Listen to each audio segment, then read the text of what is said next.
click the start record button. Yes. Because these have been getting, you know, all of 10 views on YouTube, and I need those 10 views. So one of the streamer friends, I'm part of his team, technically, his, Twitch team. Okay. He is big into D&D, and he was asking about this particular system and how things are going, and I told him it's going really well, and then I linked him to your channel, so he might be watching them. Oh, well. Revealing Too Much is his name, is his stream name, I guess. Hi, Revealing Too Much. Shout out to you. And if you're watching this VOD right now, go check out Revealing Too Much on Twitch. So he's a pretty good guy. That's good. But he seems very interested in the lore of the world and such. And I said, so far it's been very, very fucking good. So. Yeah, it's pretty good. There are some there are some things I love about it, and there are some things I don't really love about it. But I want to get through the whole module before I like go too deep into it. So. Yep. But just to recap. Something I should have mentioned last time, and I didn't get around to it, was all of the bandits you saw. Oh, by the way, I can show you this too. This is a more image of sort of what this rock looks like. Oh wow, that's pretty cool. Oh yeah. So that's sort of what that image is actually kind of dope. Yeah, the art in this is all really good. One of the things I want to show you quick, because it is something that you should have seen. I can't show you that image yet. Is every single one of the bandits had a strange green glyph on their face, and I'm looking to see if I have an image of it. If not, I will show it to you when we get there. Fair enough. All of the bandits have sort of like a strange, it's like a full face glyph. Is there a...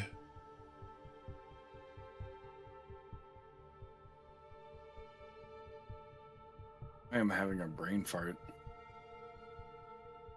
Can I just show you this? I cannot. So the glyph is sort of triangular. It goes from the chin all the way up to the hairline, and it kind of goes down through the eyes, and it tapers down towards the chin, and it widens out towards the face. But it is a green glyph on their face. Okay. This is something that I should have mentioned before. I didn't. That's on me. I'll be more careful in the future. But to do a quick recap,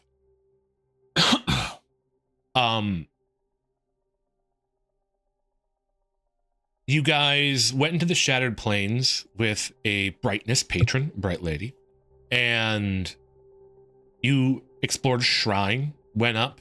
AK, Zeno, flirted with a few Parashendi. Maybe you got to know him a little bit.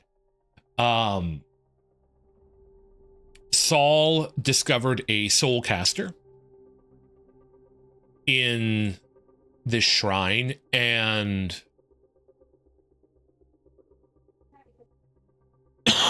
excuse me. I am going to roll a d6 for my guy because he is mostly dead. I'm going to say he used his ooh, better than nothing. I'm going to say he used his recover for the last scene. You made your way up out of the Shattered Plains after exploring this shrine. Saul, your Parashendi, your listener companion, discovered a soulcaster in there. You ended up leaving further north than you would have liked. You came down south, you met a Shin stone shaman named Tazo, who had been assaulted on his way to the Shattered Plains. You did not know why. You saved him from being hunted by axe hounds, and then you, for your brightness patron and Tazo, made your way to this rock formation to weather out the coming high storm. While there, you explored the multiple caravans, one a military, one a merchant. You discovered that the merchant's caravan, or the military caravan, was carrying a madman who claimed to be a herald. A young woman then rushed up to this campground and expressed that her father was one of the missing merchants and he was stuck. You, leaving Saul behind, went to help. You got him out of the mud. His wagon is back in the group now. But as you were leaving, you were ambushed by bandits, all bearing this green glyph on their face. You managed to slay all of the bandits. But when you got back with the merchant in tow, you found that the entirety of the camp had been assaulted. Several of the soldiers were wounded. The merchants had all hid and stayed out of trouble. Saul had joined the fight and had been fairly wounded. And upon looking at a number of the bandit bodies around the caravan here, Tazo realized that these bandits bore the same glyph on their face as the one that attacked you with the merchant and had attacked his original caravan, his original group. This is when he put two and two together and said they must have stolen the Herald's honor blade, which was in the other wagon that was heavily guarded. He then rushed off into the coming storm.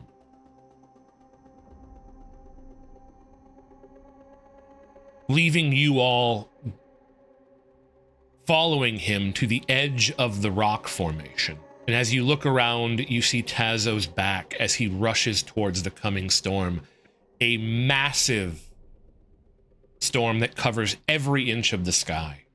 Lightning, wind, fury. Let me see if I can find a image of a Highstorm for you. Seemed like there was one in the background on that first one he showed us. It might have been. So this is sort of a good interpretation of what. This is on a castle wall, but you can get the sense of what it is in the TTRPG action. Yep. You get a sense of crazy. What they look like. Wow. Yeah, it is a massive storm that covers the entirety of the essentially the horizon. So it almost takes like a hurricane look to it too, yeah? Yep, it is. It is a crazy. Okay. Here is another good image. In point of fact, this is cover art for one of the books. That's another good one right there. Oh, actually looks really dope. Yeah, the art in these books is very good. So you see Tazo's back as he rushes on towards the storm, heedless of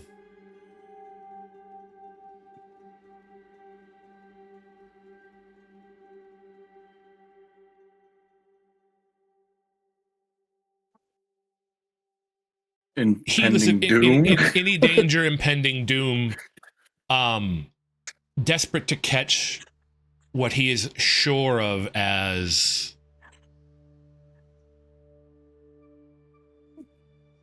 the soldiers had said that the remaining bandits had retreated off into the Highstorm, and he is now rushing after them, heedless of danger, leaving you all standing, looking out into the face of what is most likely doom. What would you guys like to do?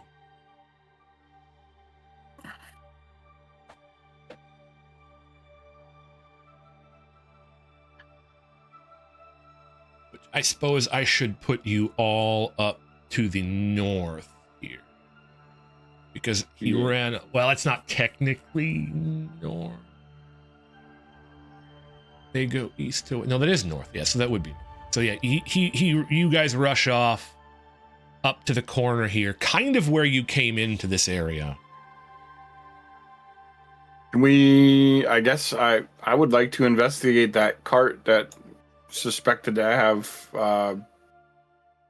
the weapon, and then obviously I'd like to also check the cart of the rambling madman, supposedly. Let me get some better music. We should also check on the condition of the soldiers. Okay. And the brightness. So you're staying in the camp. You're not going after Teza. Not right away. No. Okay. Not yet. I will tell you that you probably have. So I'm. This is something that you're not that you as players aren't gonna know, but your characters would know. You maybe have like 5 or 10 minutes until the storm hits this area. All of the soldiers are in their storm shelters. All of the caravan are in their storm shelters. Everything is locked down. And these storms usually last an hour or two. Like the onset of the storm is the most fierce, and you can come out maybe like a half hour to an hour before they end. But these storms will last like 2 to 3 hours. Like they last a while. So if you're going to stay in camp, you're probably going to be in camp for at the very least the next hour. Gotcha. Just so, in case that changes what you're planning on doing. Well, my understanding is there is no surviving the storm if you're out in it. Is that correct? That is correct.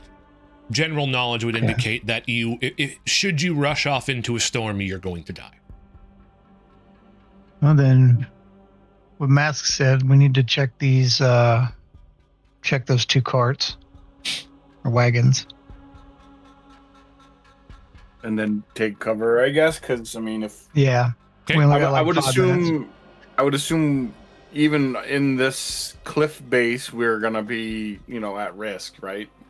Yes, you would not want to be outside, even behind the cliff. You would want to be within one of the within one of the wagons or in the storm shelter of the soldiers. Either of which you're welcome in, because you have helped the soldiers and you have helped the merchants. So either of them you're welcome. Brightness is with the merchants. Merchants, I'm assuming. Yes. Yeah. Okay. All right. So I would, if we can, I would like to investigate the 2 wagons real quick. I mean, we're not talking like nitpicking Sherlock Holmes and this shit. We just want to make sure, see, did they get broken into, and if they did, what looks to be missing, and then check on him as well, see if he's missing. Yep. Okay. You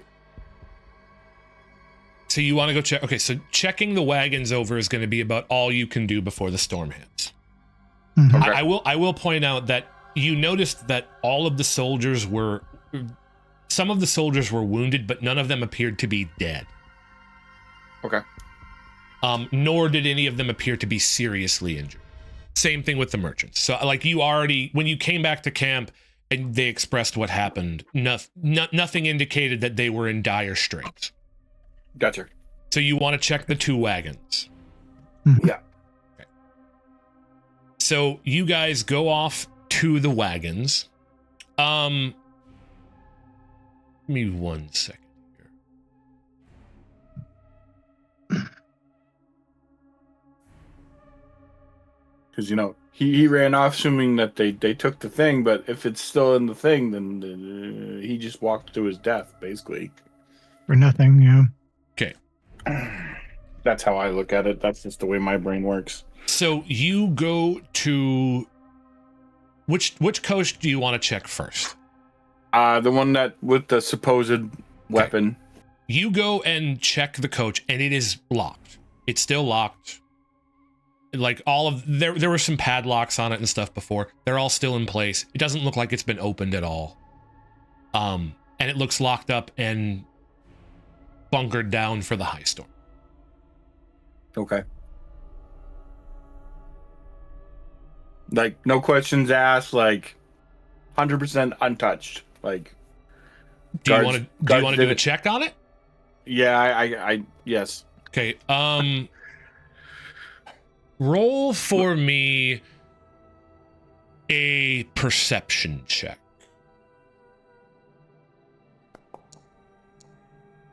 Of course. Oh, It is completely normal. Of course. Also, a rock flies over the formation with the wind and hits you on the head. Yeah, you're right. Yeah, that sounds about right. Ah, looks fine, guy. Looks great. Oh man, we should get inside. And then I guess we'll just check on him, make sure he's still in there and being. The windows now are. maybe. So on this coach, the windows now are closed. They're shuttered by thick wood. But if you put your ear to it, you can still hear him mumbling in there. Like you can still hear him repeating his lines. Okay. Yeah. All right. So All right. Then let's just go to the merchant then. Okay. You want to go? You want to go hunker down in the merchant caravan? Yep. Okay. You join them. I'm just gonna set you here for now. You join them. They welcome you in. The storm is starting to pick up. You start to feel rain on your shoulders as you reach the caravan. Mm-hmm. They usher you inside. They close and shut the door. And a couple of minutes after you get inside, you feel the cart just rock violently as the storm wall hits this area. There is a roaring sound as wind rushes over, and you hear thunder going off almost constantly overhead. You're well and truly into the Highstorm now. It is around this time that you see Saul sort of sit up straight and go rigid.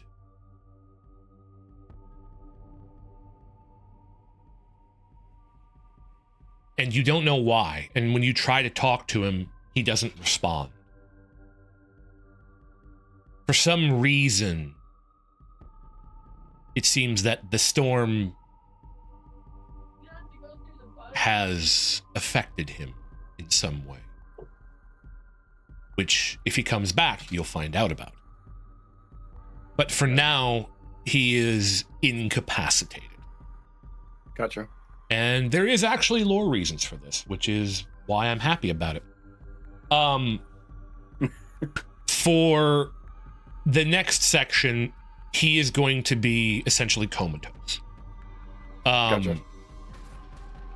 This is something that we'll resolve next time when he comes back. But for right now, I'm just going to point out, no check you do, no medicine check, nothing is going to rouse him. He is essentially comatose. Okay. So I'm going to put him with the merchants for now. About an hour passes, and you notice that as the time passes, you notice that the wagon rocks less and less. The howling of the wind retreats. Thunder comes at less intervals. like I said, about an hour passes, and at this point in time, you recognize that it is there's maybe like an hour and a half, 2 hours left, but at this point in time, you would be more than likely to survive if you left the wagon now. Most people wouldn't do it, but if you want to leave the shelter now, you would understand that your chances of survival would be relatively high. If you'd like to wait longer, they would be more certain. I say let's go. We go after Tazo, yeah. Tazo. Okay. Each and every one of you can take a short rest because you took an hour off.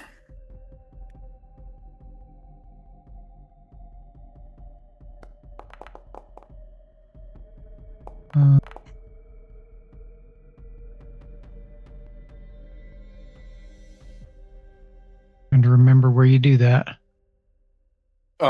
Your character sheet. Oh yeah, wait, I found it. Right above your. Yep. Yeah. It didn't right above your avatar. automatically add, so you might have to manually add your health. At least it didn't for me. Although you're full health. You rolled a 4, so you're full health as well. Also, all of your focus would be back. I don't know why that didn't. Do you have to pick a tended to person? Me. I don't retry. A what? think so. It might be because you're a GM and it's acting more I mean, NPC. It could be. I have no idea. But a short rest should bring back all of your focus and whatever hit points you have, I believe. That's what I'm gonna say for now. So it is at this point in time you guys come out. The rain is still coming down fairly hard, and the wind is still blowing, but this is a weatherable storm. This is sort of like a normal Earth thunderstorm. Okay. So do you guys want to leave? Mm-hmm. Okay. You guys rush out into the storm. Do you want to? The merchants try to stop you. I can assume you'd tell them that you have to go see Tazo. Yes. Yeah. Okay. So We'll be fine. you let them know where you're going. Do you want to stop by the soldiers at all, or do you just want to go? Wouldn't be a horrible idea just to stop and make sure they're good. Yep. Go ahead then. You stop there. You knock on the door of this storm shelter. The respectable leader, Borden, who I have a picture of. I think I showed him to you. I'm not sure. Let me double check.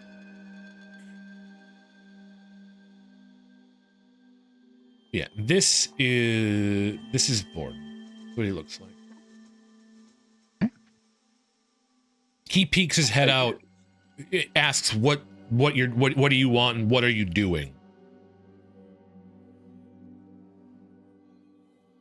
We're about to head out to look for our friend. We wanted to make sure you boys were good before we left.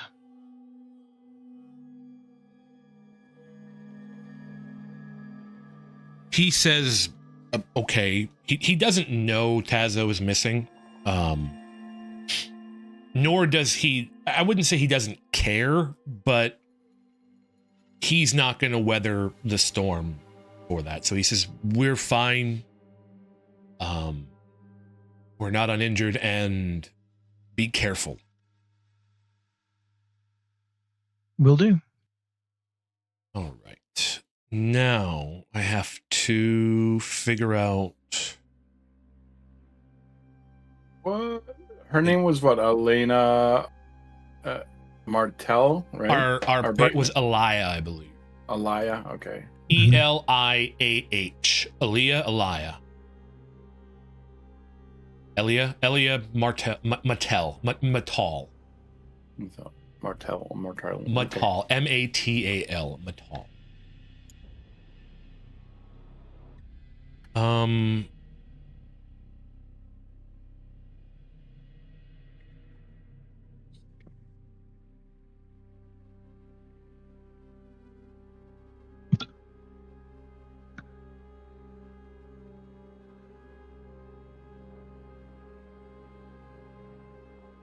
Okay. So you guys round the corner. There is again, it's like a normal thunderstorm, what you'd think of now. You guys head out, and you head out after Tazo. Yeah. Mm-hmm. You guys round the corner. There are no tracks to be seen, but this area isn't exactly massive, and it isn't exactly like there aren't rocks everywhere. You know the direction he went. You guys follow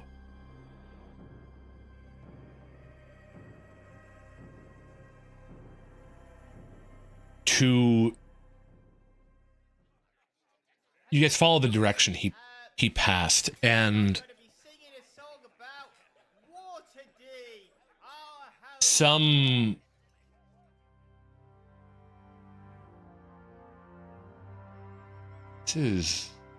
why is this music odd? What do I want? You guys travel for about 10 minutes. I'd like each of you to make a survival check for me.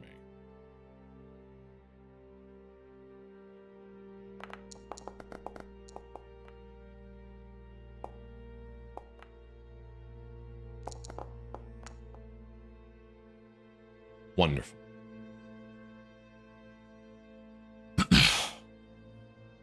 As you're walking, you see a number of stones. None of them are very large. Nothing like what you just were sheltered by. But as you are traveling, you do see a slightly larger rock outcropping. That isn't what draws your attention. What does draw your attention is that on one side of this rock outcropping, it looks like there is a stone wave that has sort of like boiled up from the ground and sort of curved up over something, leaving a small gap above the top, kind of against this stone, this natural stone outcropping. So there's a natural stone outcropping, and it looks like there's almost like a stone wall that has been like pulled out of the ground and curved up over something.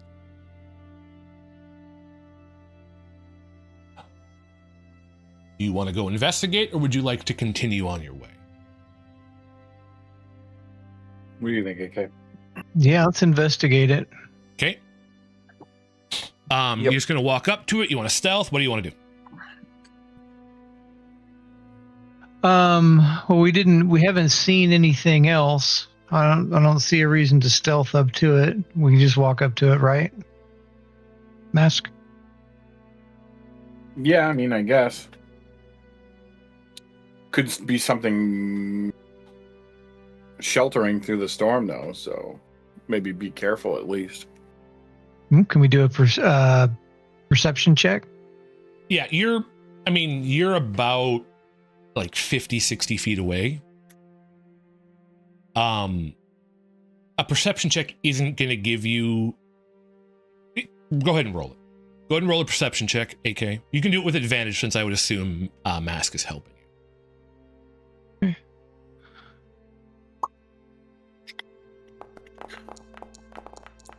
Heyo. Yo. 11. You're not quite as good at this as Ash is, but you can immediately tell that this is not a natural rock formation. That this is something that really shouldn't be here, and it doesn't fit into the normal rock formations you have.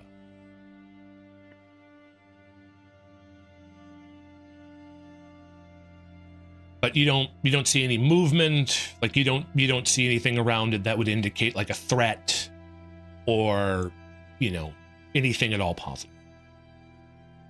Like I said, you're about 50, 60 feet away.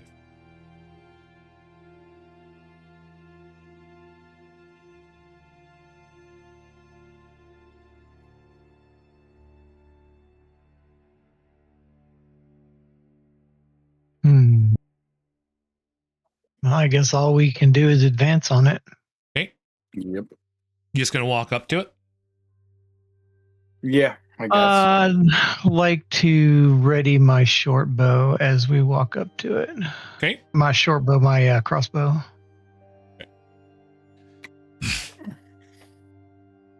Jahal takes the lead, shield out. You approach this unnatural rock formation. And as you approach and get a little different angle on it, you do see you see some feet first. It is of a person who is lying down. So you see the sort of the back of their boots. As you get closer, you recognize the clothing. These are the clothing of a stone shaman.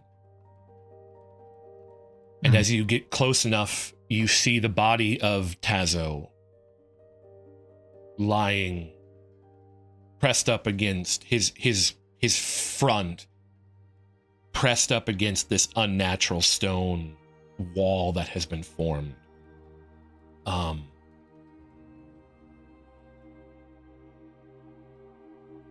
His back is to you as you sort of round. You kind of look around you kind of look between the unnatural wall and the natural wall.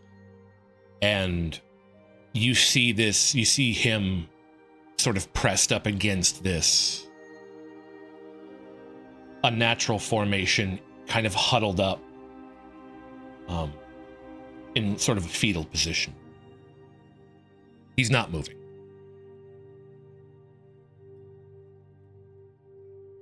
Okay, how close are we to the rock now? You're like right on top of it. You're probably 5 feet away from Tazo. And I can see through the gap? Yeah. There's enough that you can get between the rock, there's enough that you can get between the natural rock formation and the unnatural rock formation. It would be a little bit of a tight squeeze, but you can get in there. So I would like to look through that gap and downfield to see if there's anything maybe waiting for us, anybody waiting for us that might have been the reason he died. Okay, so I'm giving you an unnatural impression here. This isn't like a chasm. It's just, so there's like maybe like a 10-foot by like 20-foot rock that is jutting out of the ground. That is natural. Mm-hmm. And Tazo is, and like kind of sort of in a nook there, there's an unnatural wave of rock on the western side of this one rock formation. And the unnatural wave is large enough that Tazo has huddled up against it, or is huddled up against it. But you can get between the unnatural formation and the natural one. But you can easily see around. The natural rock formation is nowhere near as large as the one you left. You can easily see around it, and there doesn't appear to be any threats. So if you want to walk around and make a perception check, you're welcome to. But there doesn't appear to be any threats around.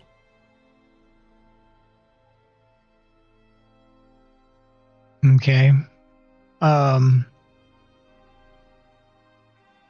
What do you make of this, Ash? Maybe he found the people that he was after, and they just left him here. Can I do I'd like to check the unnatural rock formation for signs that maybe it's not just sitting there. You know what I'm saying? He's looking for secret doors. Well, not secret doors. I just want to make sure that we're not going to get surprised by this rock formation. Okay. He's looking for Alibaba.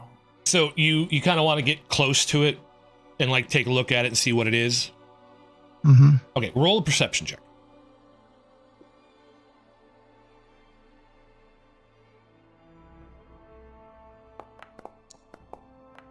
Ah. Okay. So you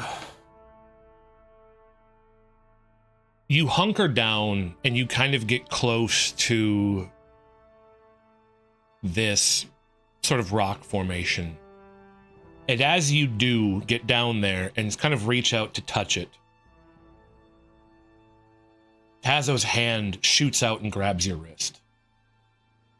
And he pulls himself around to look at you. And you see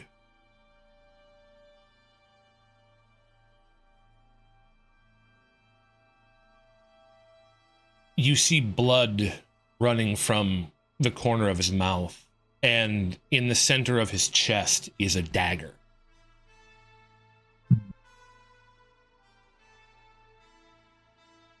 And he grabs your wrist as hard as he can, which is pretty hard. He's not weak. And then as he realizes who it is, he relaxes a little bit. And he coughs, and you see blood kind of come out. I saw it. The honor blade. The assassins, the bandits, they're led by a gold-skinned man. They were too powerful. The storm meant nothing to them. The blade was my mission. He squeezes your hand tighter, AK. Please. You must finish it. We will. Don't worry. You must take it to Shinovar. Go to the Warcamps. Our brothers, have an ally, a powerful ally. Her name is Liz. Find her. She will know what to do. He pushes himself up into a sitting position, still holding your hand, AK.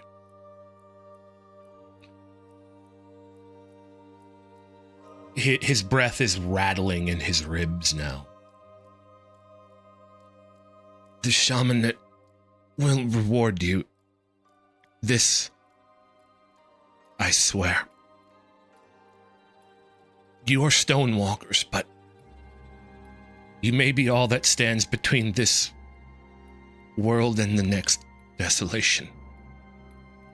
He reaches, his other hand reaches into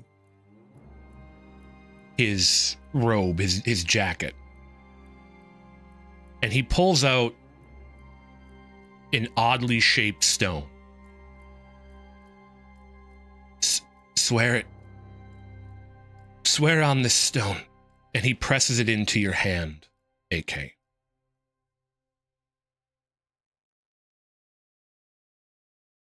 I swear it. As you do, he relaxes and a smile almost comes over his face. Roll a perception check, AK. You too, Mask.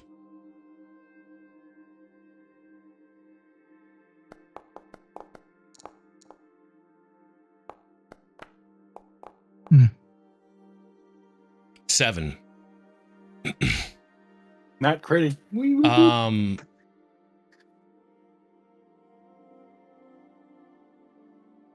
You both see the stone behind Tazo. The unnatural one.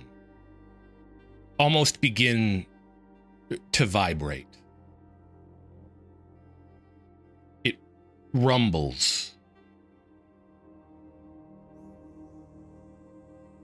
Almost. But you, Ash, your ears are much keener than Xeno's. Years in the wild have led you there. It's almost as if the stone is speaking. And that the very cliff itself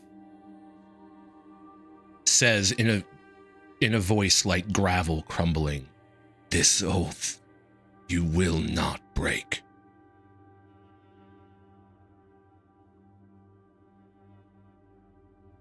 And as the rumble... What? I'd look over at Xeno like, did you hear that? You did not hear it, Xeno. You saw Right. you saw the stone rumble. You felt the stone rumble, but you didn't hear those words. No. What did you hear? Almost sounded like it said, "This oath you will not break." Hmm. As the rumbling fades,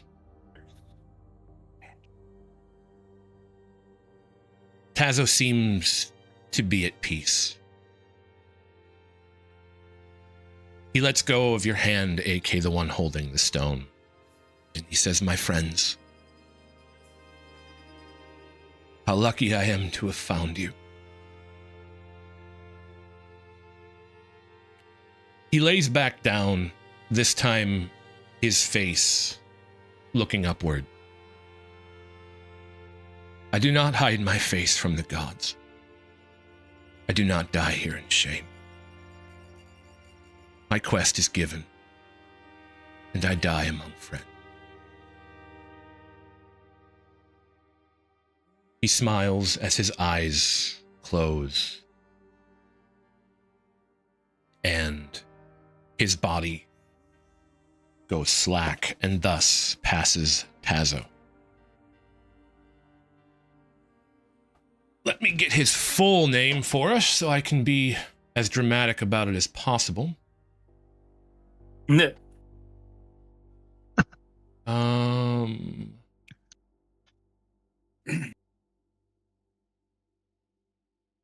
Where is... Thus passes Tazo son Plutio from this world. Roll another perception check for me, AK.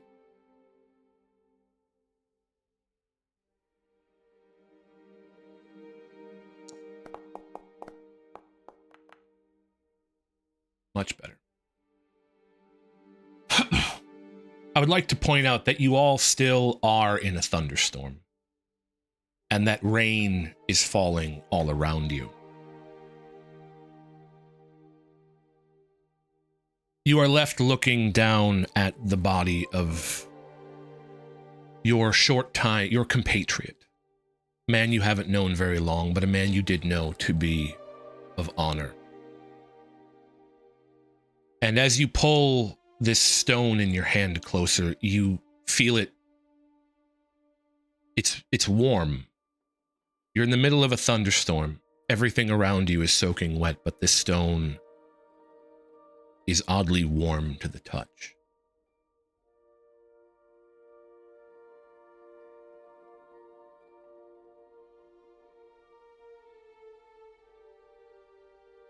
You take a minute in the rain.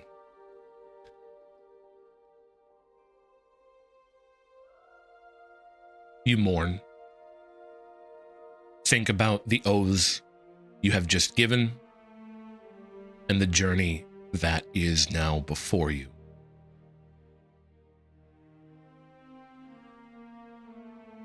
I will point out, as the DM, there are only two things of note around Tazo. One is a small side sword, the one he used during the bandit ambush with the merchant, that is laying near his body. And the other is the dagger that is stuck into his chest. I would like... Go ahead. I was gonna investigate the dagger. I kind of figured you'd want his side sword. Actually, it's the other way around. I wanted the dagger. I was going to offer you the sword. All right, that's fine. That works too. Okay, so how about you both? You can. The sword is just a sword on the ground. Either of you can pick it up. Yeah. So, who would like the sword? I guess I'll take the sword. That's fine. Let me find a side sword for you. My rotation of pills is coming up. I'm going to be eating something and taking it. If I get a little loopy, I'm sorry. That will be perfect. We will take full advantage of it. Yes. Do I? Where's a side sword? Rapier would be the side sword. Okay. So I'm going to open your character sheet. Tuck two of that shit in there. You have yourself a rapier now. You can have. Would you like to have that equipped or your knife equipped? Well, you can have both technically. Well, okay, so I main-handed your rapier and I off-handed your knife. That works. Just so we have it there. Yep. Okay, we have that. Okay, now here is going to be the interesting bit. Do I have a... So, for when you go to investigate the dagger, do you pull it out of Tazzo's chest? Yes. Okay. It looks like this.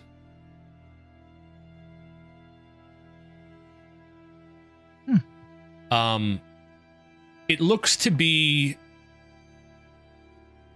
a spearhead that has been removed from a spear. That part of it has been wound with rope to use as a crude hilt. The one thing that you do note on it is that the glyph on the blade, the symbol on the blade at the bottom, is the same glyph that all of the bandits had on their face.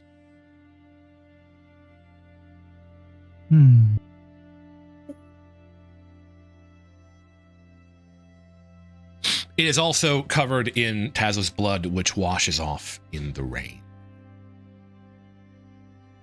It can't rain all the time.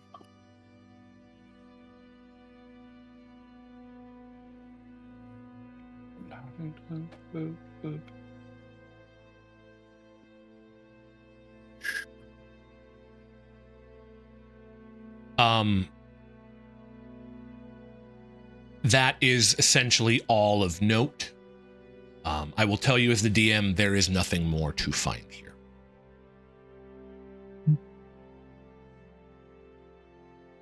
Oakley. I suppose we'd probably want to go back then. You want to go back? So is that an offhand knife? Do you want to use it as a weapon, or do you want to... What would you like to do with it? Do you want a knife? I can give you a knife. Yeah, I want to use it as a weapon. There are some bandits who are going to die by that blade. Okay. Ooh.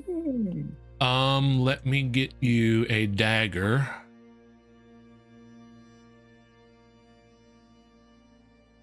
Why is it not? Oh, it's just not equipped. Oh, okay. So, did you have a knife already? You did not. No, I had unarmed strike as my other one. So you now have a knife that I am going to quick edit.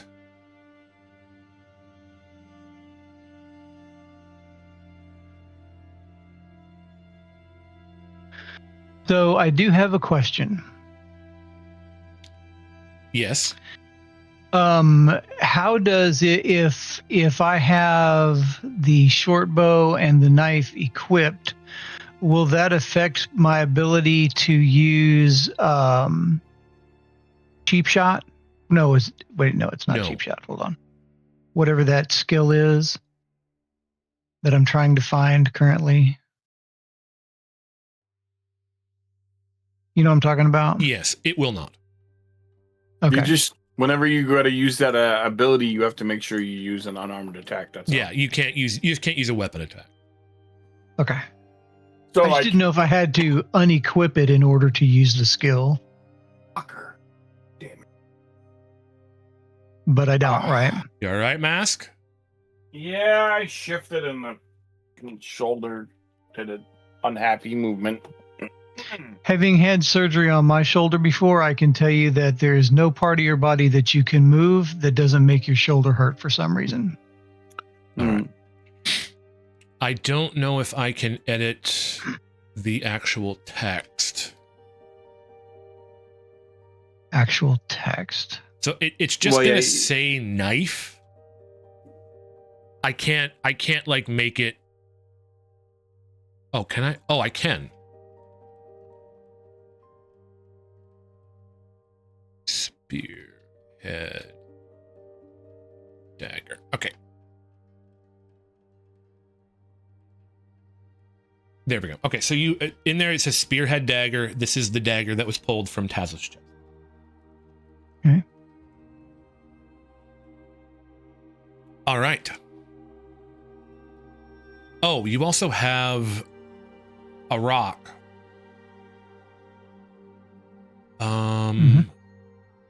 Let me. Can I just see if I can figure something out? Be right back while you're doing that. Go for Okay. it. I suppose I could just make a new item, huh?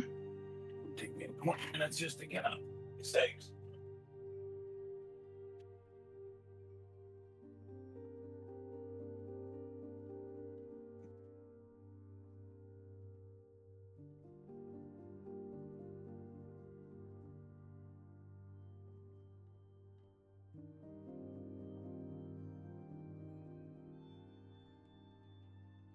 so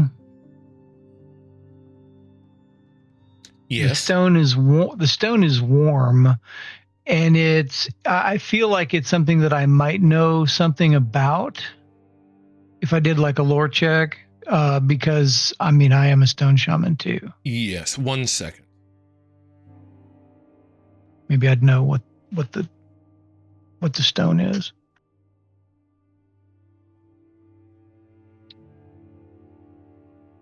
Why did that not work?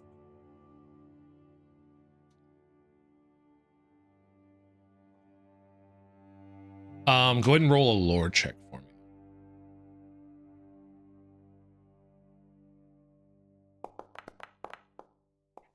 Son of a God, my rolls today. You used all your rolls on Riz and the Yeah. listeners.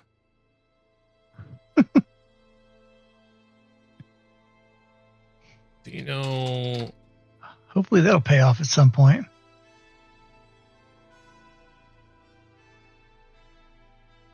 with mission, the stone oddly warm. Okay. Okay.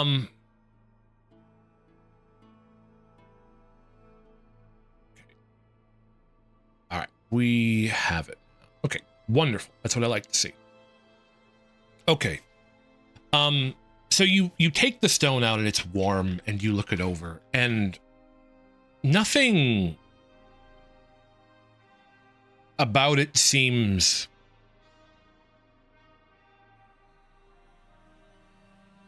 particularly noticeable.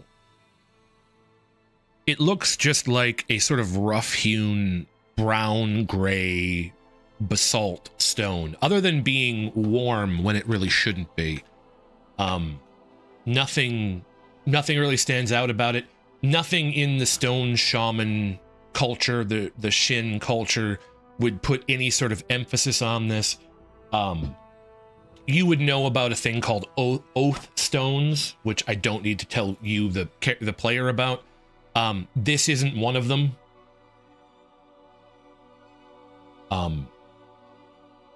there's nothing particularly noticeable about it other than that it is particularly warm when it shouldn't. Okay.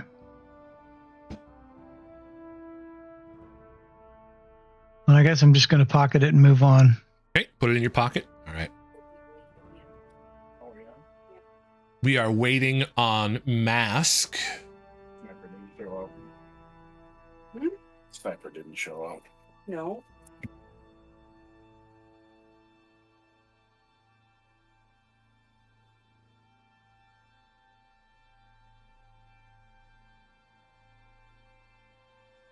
Right.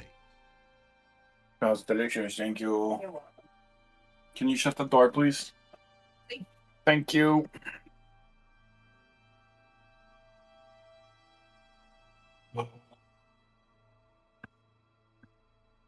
Hey, gents, we are somewhat back. Okay. What did I miss? Tazo's stone. Okay. Yep. So that was the stone that Tazo gave AK or Xeno. Oh, right, the glowy one. The warm one. Yep. Okay. Okay. You now have Tazo's side sword. I actually can make a note of that. I can actually edit it so that it is that you know. There we go. Now it is named properly. You have Tazo's side sword. And you guys are you finished here? Yeah, I think so. Okay. So you guys would like to head back towards the main group? Yes, please. Yeah.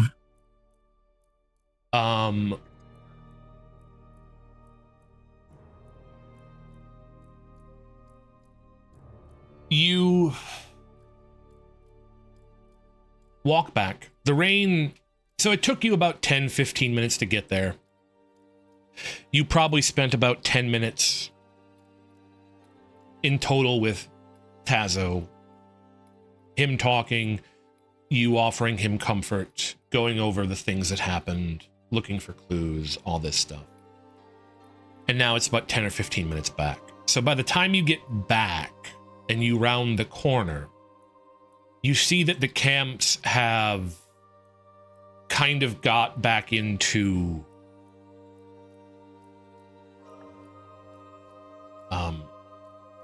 activity.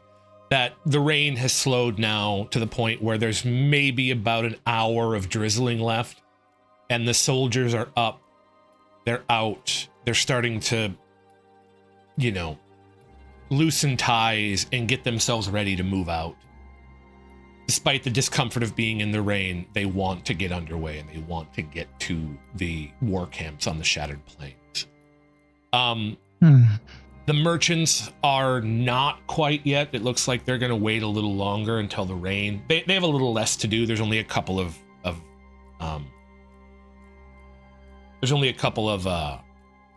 wagons for them to get ready, and there's much less for them to do.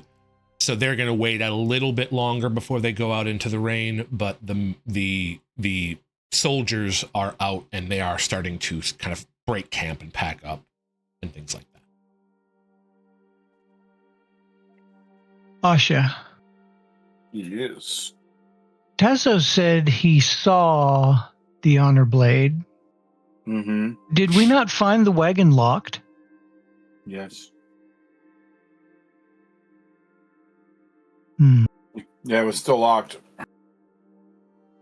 I wonder how they pulled that off. Just so you're aware, you are an expert in thievery, AK, aren't you? Yes. Yeah, you have a +4 thievery. You would be well aware that locks can be picked. But why would they relock it? Why indeed? Replace it with a fake, maybe.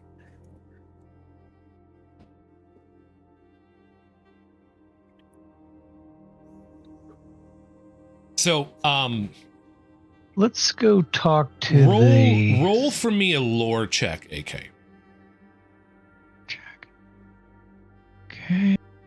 Since you asked this question. chowder. 13. 13 is high enough that you would know that. So I've spoken to you guys about shard blades and the abilities that they have. They can kind of cut through anything. They sever the soul, not the body. They really only cut inanimate objects, and if the thing is alive, it cuts the soul, not the body. So that's a little simplification, but it's easy enough for the layman. You would know that an honor blade and a shard blade are different. And you being a stone shaman would know that an honor blade imparts. You wouldn't be sure because you weren't trained with them as some of the stone shamans were, but you would be aware that honor blades impart they have additional properties that regular shard blades don't.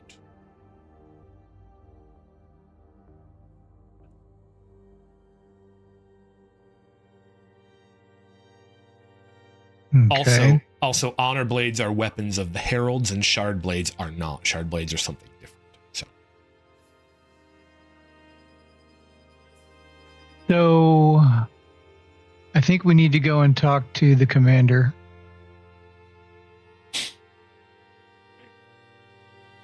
Tiff is his name? So there were two bosses. There was LR, The respectable one. the respect one. Borden.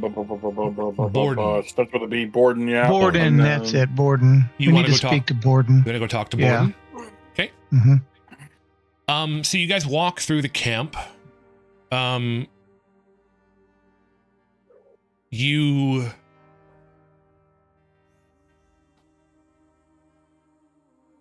find Borden sort of overseeing a group of soldiers, and he's doing a little work himself. He's not the kind of leader to leave everything to others.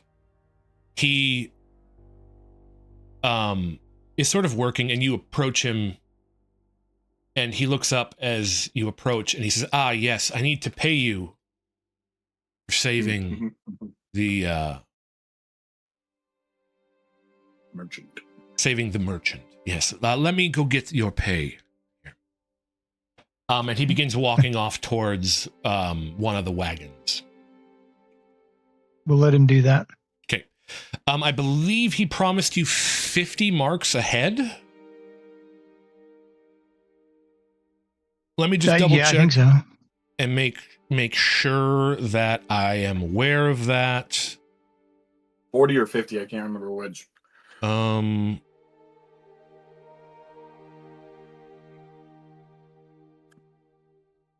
Borden explains and offers the party 50 marks and his personal gratitude. 50 marks total. So he offers you a pouch of 50 marks. How would you like to split that up? 4 ways. 4 ways, yeah. 4 ways. So about. Well, it was only 3 of us that went, right? Oh yeah, yeah. Stayed behind. So 3 ways. So 50 divided by 3 is. I'll just give you each 20. We'll say it's 60 a pop. That makes the math easy, and I don't want to. Give change. Yeah, I don't want to try to figure out half marks. So, that works. You can all go to your inventory and add 20 marks. All right, inventory. It should be on the bottom under loot, and there should be plus minus. So just click it 20 times. That's diamond marks. The diamond marks, yes. Everything in there are more different kinds, but everything is counted in diamond marks in this to make life easy. Okay. So he's returned and he's paid us this money. Yep, he's paid you, and he thanks you for helping the caravan and for making his life easier. And he's also happy that you came out of the storm alive. Sure thing. Thank you. Can Asha and I have a word with you alone? He looks a little bit not confused, but he looks a little bit quizzical. He says yes, and he kind of leads you off to less busy corner of the camp here. What can I help you with? So I understand you may have a need for secrecy. Yes. But the cat is out of the bag already on this. We found Tazo. And he saw the bandits make off with the honor blade that I'm assuming was in that locked wagon back there. The moment you say honor blade, his eyes turn sharp. We're not here to take anything from you. We just know that the bandits made off with it, but we find that the wagon is still locked. You might want to check that wagon and see how they could have gotten it out of there. Roll a persuasion check with advantage. Since you've impressed him. Too much details without.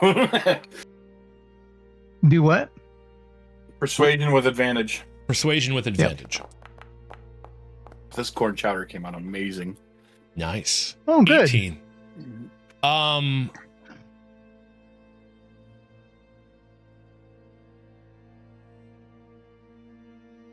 Some chowder.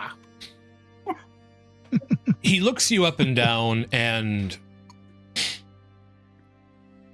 he nods. And he reaches into he's wearing a soldier's uniform. He reaches into one of the pockets and pulls out a key. He walks over to the locked wagon and he motions for you to follow.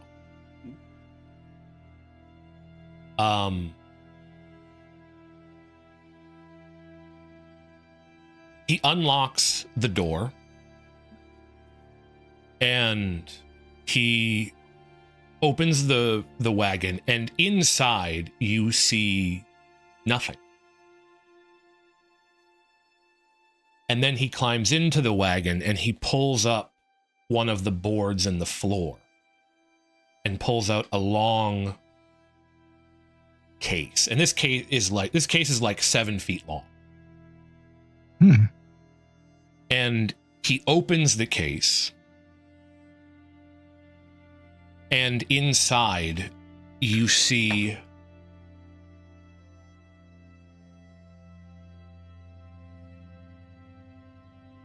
me see if I have it.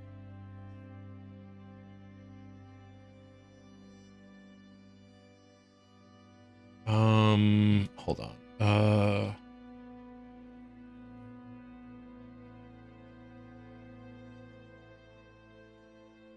That is not the one I'm...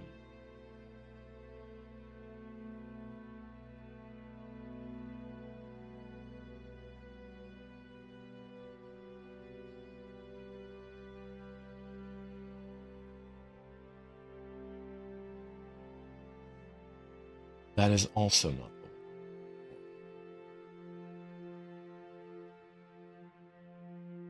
the one.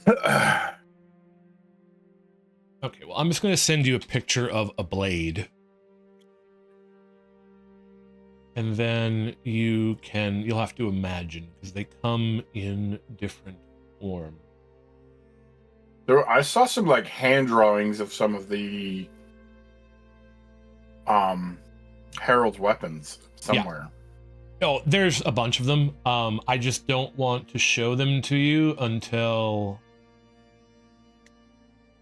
there is story relevant. So I'm just kind of trying to look for a decent depiction of a shard blade.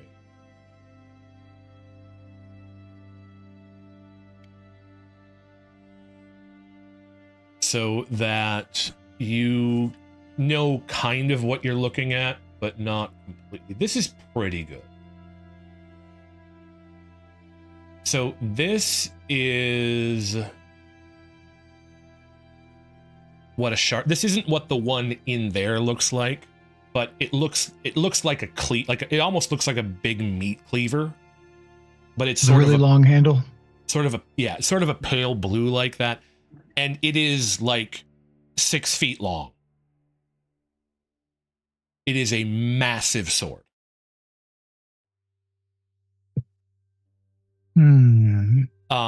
And he opens the case and he looks into it. And he says, "It's here."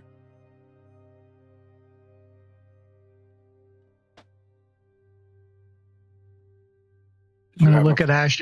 I'm gonna look at Asha and kind of raise my eyebrows. Do you have a fake in here that they grabbed? Is that what that was then? There is.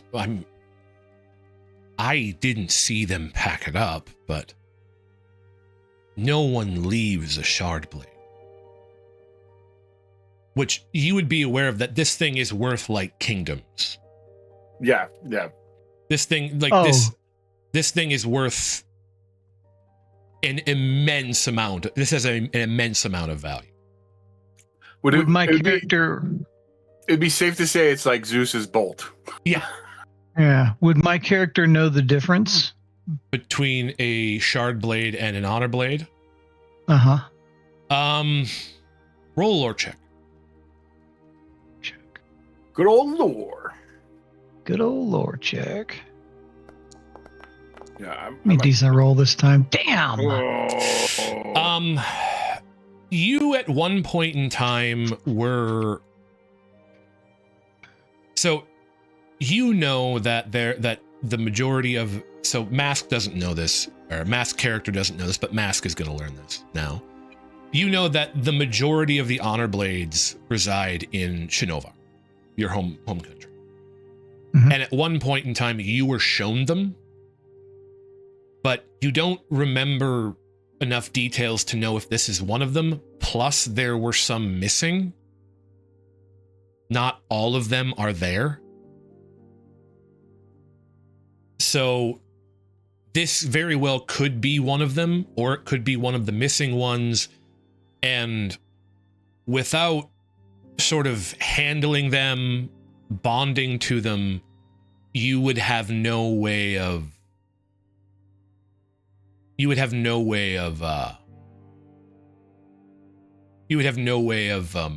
determining whether or not this was an honor blade or just a simple shard blade. Mm-hmm. And with this, Borden shuts the case, puts it back into the hidden compartment on the wagon, closes the top, steps out, relocks the door. Tazo said he saw the honor blade. Where is Tazo? They killed him. They? The bandits. He chased after the bandits right before the storm hit.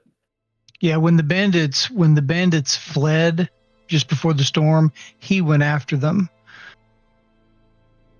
You tell him the whole story? Yeah. Okay. I know, right? That came out really good. Maybe another piece of bread too. Yeah. Please, thank you. What manners, Mask? Please and thank you. Very Wow. nice. She's an Italian woman and she owns wooden spoons. That's all I'm gonna say. Now I understand. That makes perfect sense now. You explain the whole story to Borden, and he listens. And he says, I'm sorry to hear about Tazo. He seemed to be a good man. But the blade is there. I don't know what he saw in the storm, but the blade is here. Okay. Could the bandits have had their own blade? Well, so you know that shard blades are rare, but they're not exactly like people have them. They could have them. You are unsure. Is there a what? Is there a test to see whether it's just a shard blade or whether it's an honor blade? With the lore check you put, you would have no idea. I you like it. I wasn't too sure until I tasted them. Like, and I have in the freezer, like another like bag Container. batch that I can make it again. Okay. Thank you, love.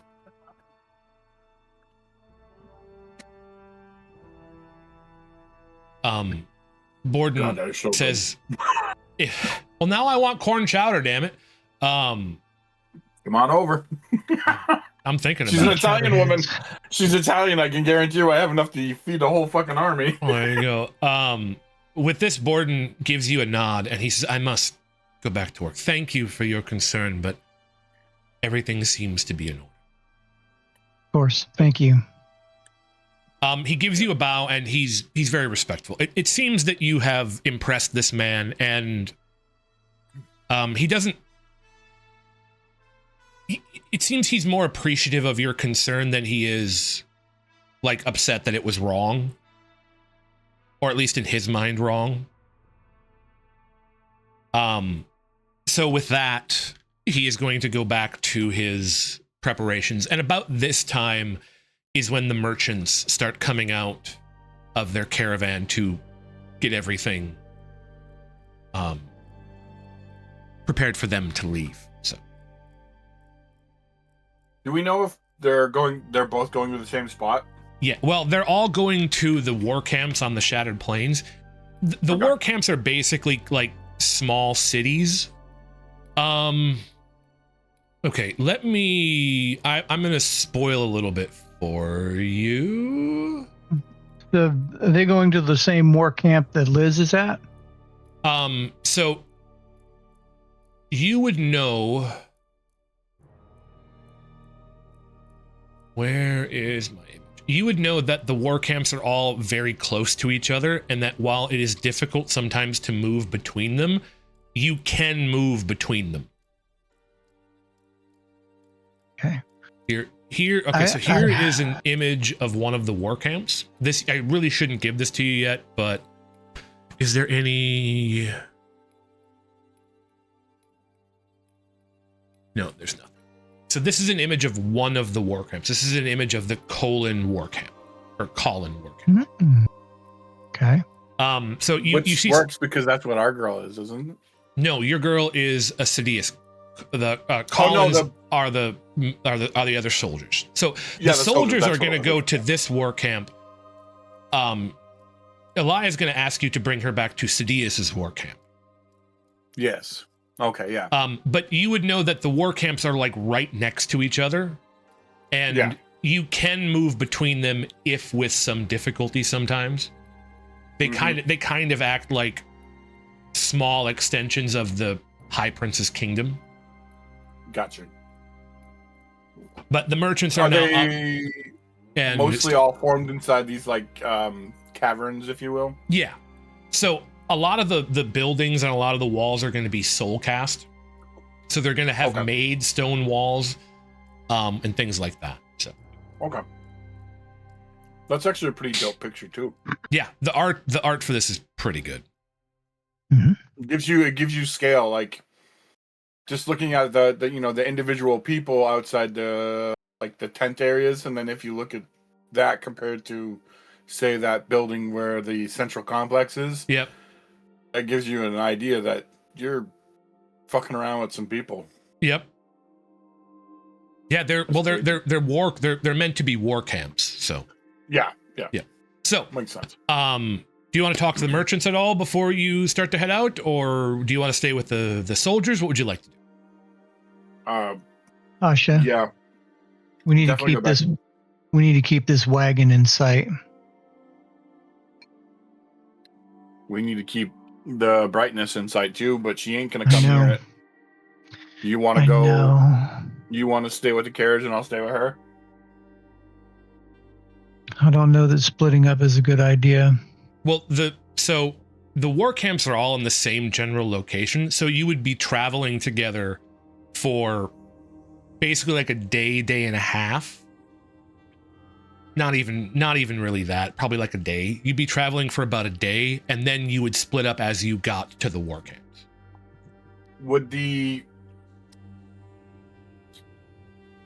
Would the merchants like merge in the caravan, like a caravan, to get there, or would they be separated? Like, would they military group go first type thing?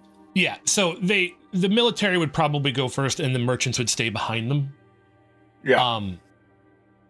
The military, so the Colin military,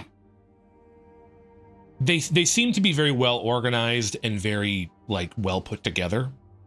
Mm-hmm. And you get the sense that they defended the merchant caravan as well from the bandit attack the other night. Yeah. And you also get the sense that they would probably happily protect them on the road if they got attacked again. Okay. So the soldiers are perfectly fine with the merchants like following them. They're just not going to let them like mingle and go wherever they want because military. Yeah. Well, most merchants are nomadic type groups anyway, aren't they? And we know most universes nomadic groups have a cliche to them. Yeah, so they're not, if you're like talking about like gypsies, they're not like thieves or anything. They're just merchants. They're bringing goods from wherever they're from to the Shattered Plains to sell. All right, so they're just strictly like real merchants, not they're nomadic kind of groups. Okay, nope, they're merchants. All right, I guess that's what I was trying to get at, and my brain was dazed with. Well, you're dazed with corn chowder. Completely understand. You have no idea, dude. This is freaking amazing. I believe you. I've had corn chowder once. I worked in a restaurant a long time ago, and it was even good then. Yeah. So no, good stuff. I believe it. Well, let's stay with the brightness and keep tabs on the wagon ahead of us. Yeah, that sounds good. All right. So you all are going to go here, and then you're just going to kind of keep an eye on the locked wagon as you go? Yeah. Okay. You get back to the caravan, and the merchants are very pleased to greet you. You did save Reuben and his daughter's life, as well as all of their goods. And the gentleman from before, the calm gentleman, a man by the name of Nen, comes out, and my friend, heroes all, you saved one of ours. Fine heroes indeed. And he offers you a weapon of choice from his stock. You can have a simple weapon. Each of you can have a simple weapon. You can have a javelin, a short spear, or a long spear.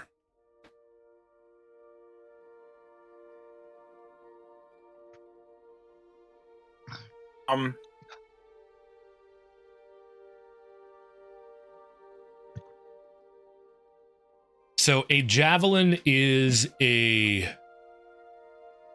1d6 keen damage. It can be thrown between 30 and 120 feet. It is a light weapon.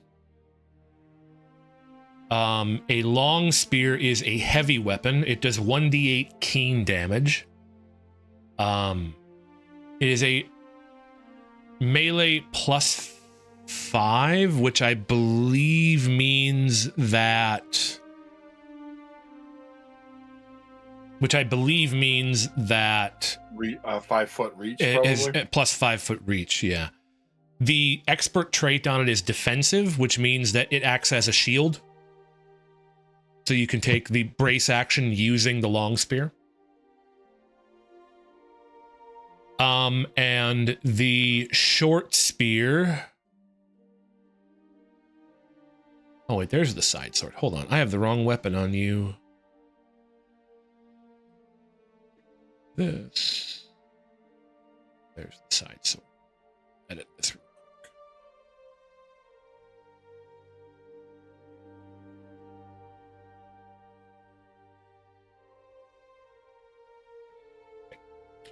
The short spear is a 1d8 keen light weapon.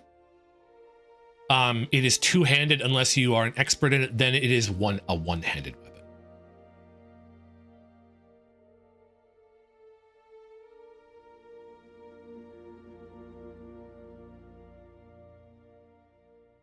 So each of you can have one. You can pick one.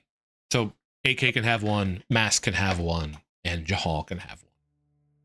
To which Jahal, javelin, I guess. Right.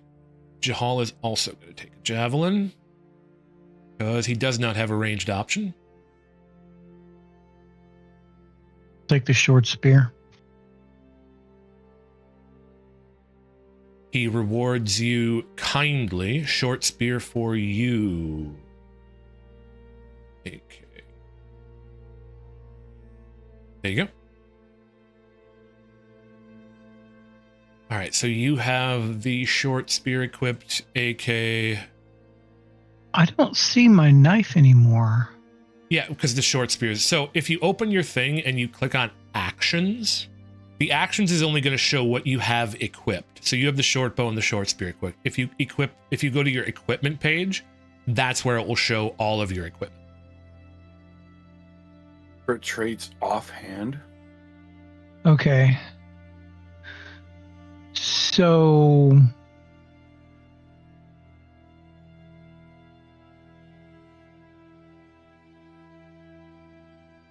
I would like to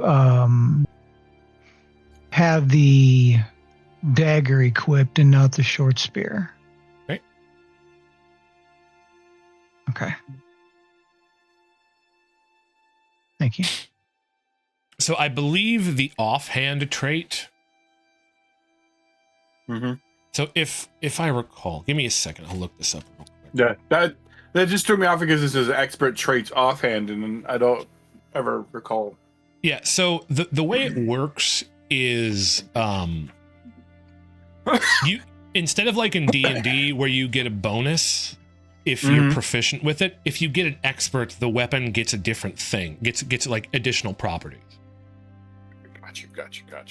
So I have to find that real quick. Well, yeah, that kind of makes sense because before I had chain armor on, yes, but I wasn't an expertise at it, and then now that I am, I believe it's I lose cumbersome with the expert. So it loses the strength requirement, which doesn't really matter because your strength is high enough.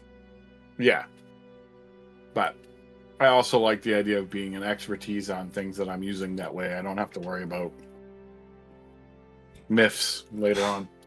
Yes, 252 here. Let me just look this up because there's a bunch of them and they're actually pretty cool. Yeah, no, learning. Yay. Yeah. I just kind of have to figure this out because, again, brand new system. So side sword's just more or less a rapier, right? Is that what I'm understanding? A side sword is like, so do you know the difference between a long sword and an arming sword? Not really. Okay, so all right, let me look this up and then I will show you the difference. Okay, yeah, nope, I see it. I see what a side sword looks. It's more of a almost like a hand-guarded long sword almost. It's a one-handed long sword. An arming sword is like a one-handed sword. Yeah, got you. Where is my weapon traits? So it would be almost more of a ceremonial weapon, yeah? I mean, kind of, but they're deadly. Like they're still swords. Yeah. Oh. It's got a sharp end. No. Crap. Where is... Ooh, I like the design of that one. That one's actually kind of cool. Direct loaded. Offhand. While wielding this weapon in your offhand, it only costs 1 focused instead of 2 to strike with it. So, the way dual wielding in this game works is you can do it, but if you want to do a strike with your offhand weapon, it costs 2 focus. If the weapon is an offhand weapon, then it only costs 1 focus. Gotcha. So since you have the knife expertise, if you wanted to wield both Tazo's side sword and the knife, you could do an attack with the side sword as your attack, and then you could do a second attack with the knife, and it would cost you 1 focus. That makes sense. Okay.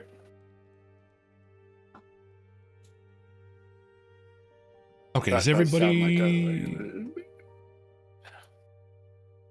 Okay, I'm going to put the javelin on his back so he has a thrown weapon in case he needs some range. Other than that, that is going to be that. Okay, so Nen happily hands you your... Whoops, punched my microphone. Nen happily hands you your... rewards. Your rewards, and as you do... he retreats back to his caravan to get ready, and then Reuben and his daughter approach. Oh boy.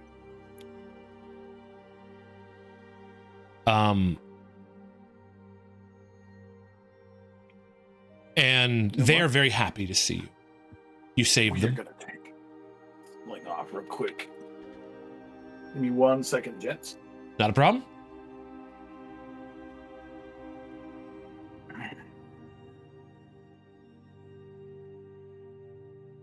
That sling is cutting into my shoulder so much lately. All right. We're good. All right. His name is Reuben and his daughter Hannah.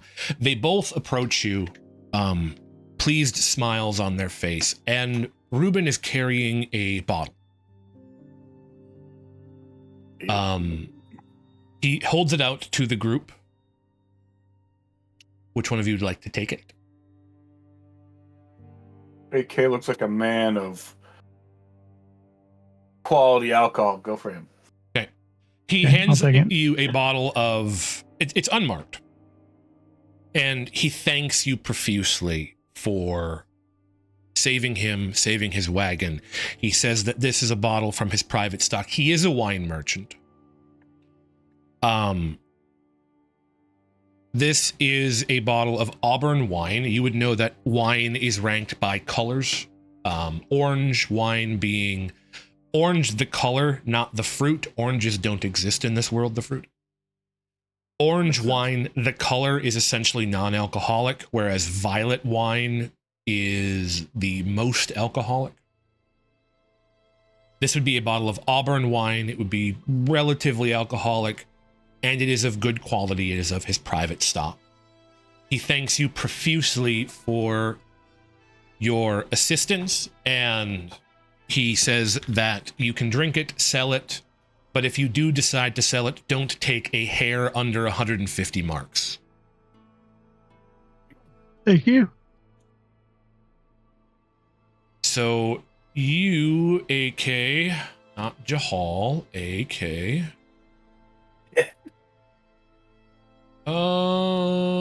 that wouldn't be under loot. Equipment, maybe?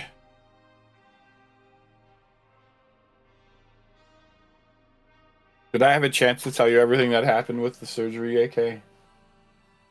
No, sir. You haven't told me anything about it yet. Well, he's doing that. So I went in for essentially a tendon tear is what they said, right?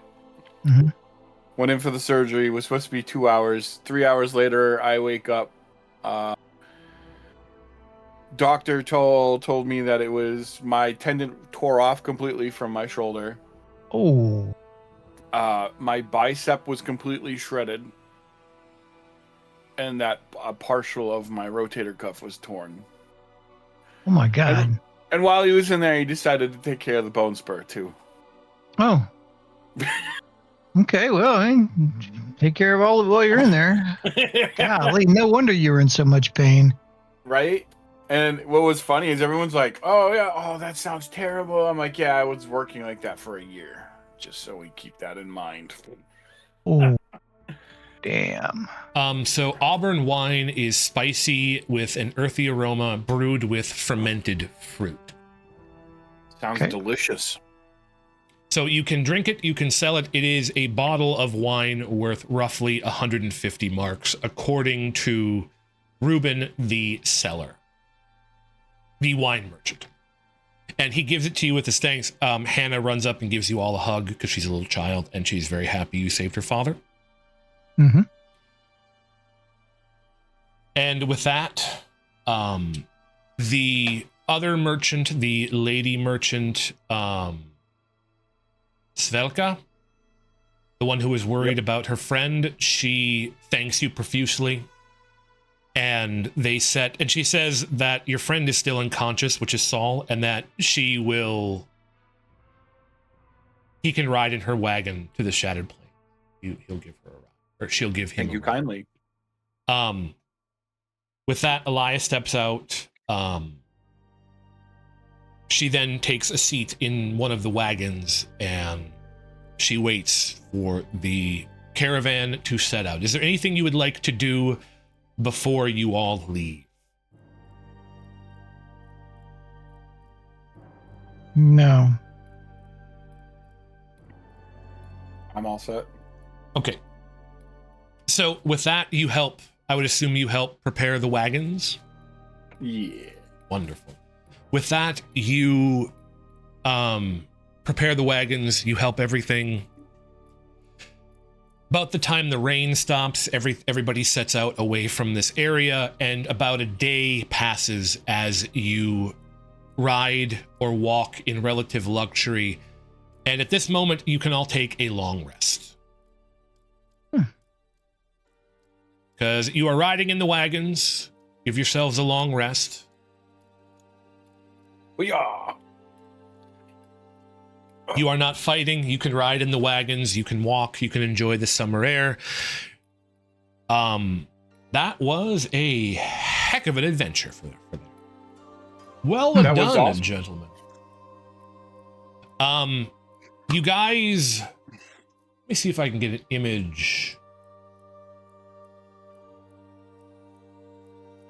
Not warm.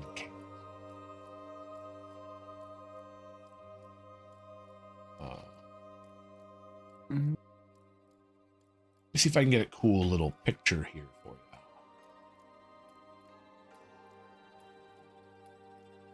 That's a good picture of the... Are you sending us inappropriate pics again? All the time. So this is a picture of the Warcamps from out over the Shattered Plains.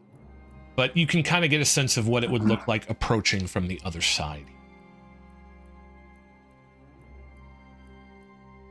Oh, wow. Okay.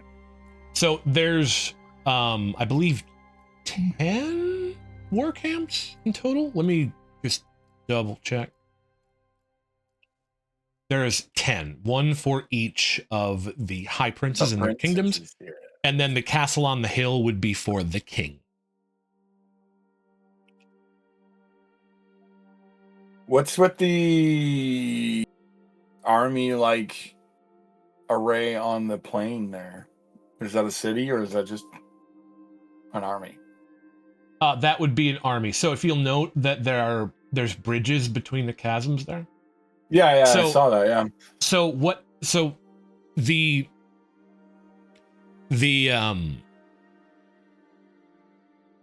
original intention for coming out to the Shattered Plains was because the Parashendi had killed the monarch of the Alethi people.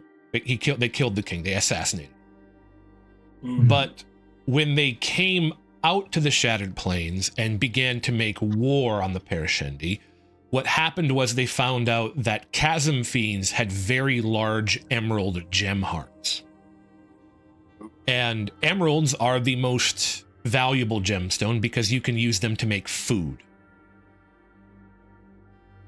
So what happened is it turned from war into hunting chasm fiends.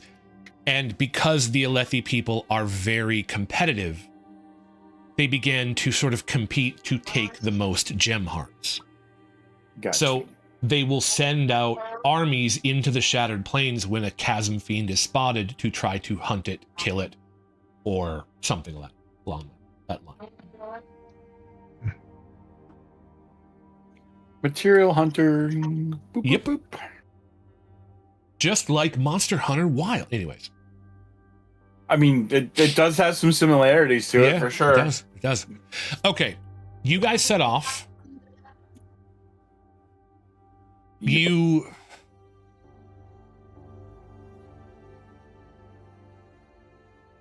about a day passes and you arrive at the Warcamps.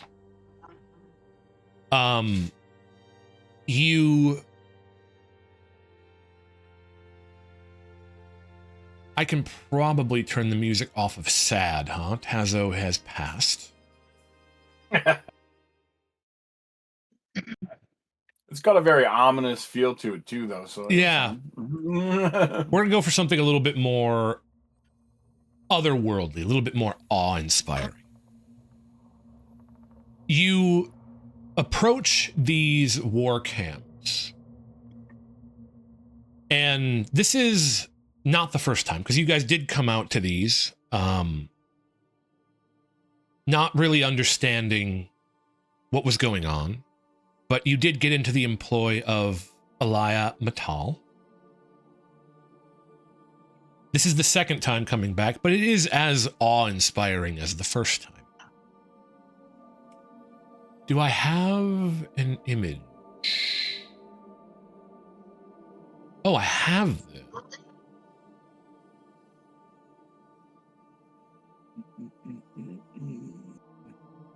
I have so much stuff here. I did not. Okay, I'm gonna have to read through all this next time.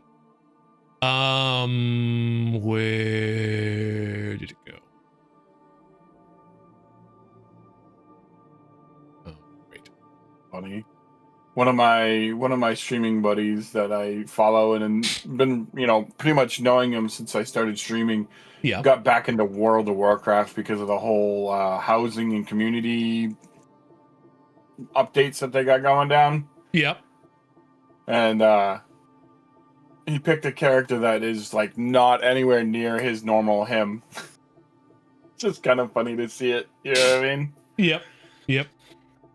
Okay. Like the guy that you normally see is like the big O for the group that's like a soft heart and carries a big boomstick, but yeah, right now he's being like the little like weasel and a backstabber type character. I have got a lot of stuff that I've got to go over, which is fine. So, you guys approach the war camps.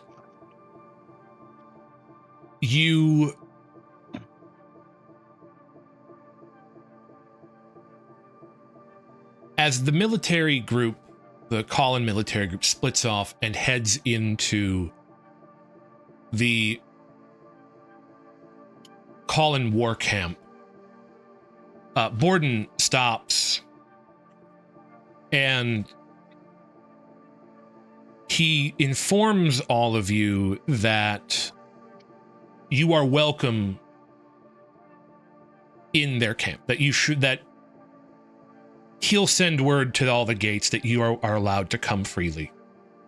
And that that there is a place in the camps that you can stay. There's an inn you can stay at, and that he would like to see you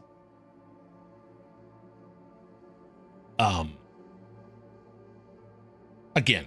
He would like to speak to you again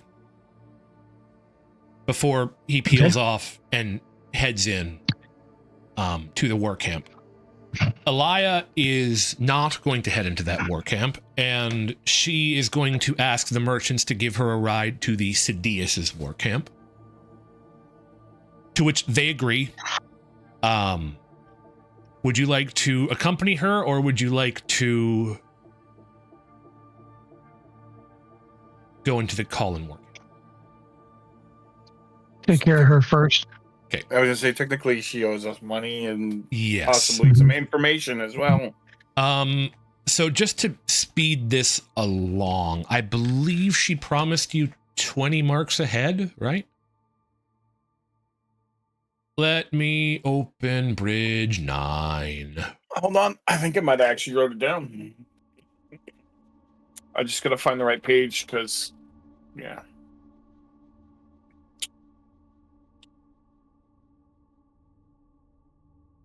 Could have sworn I wrote it down.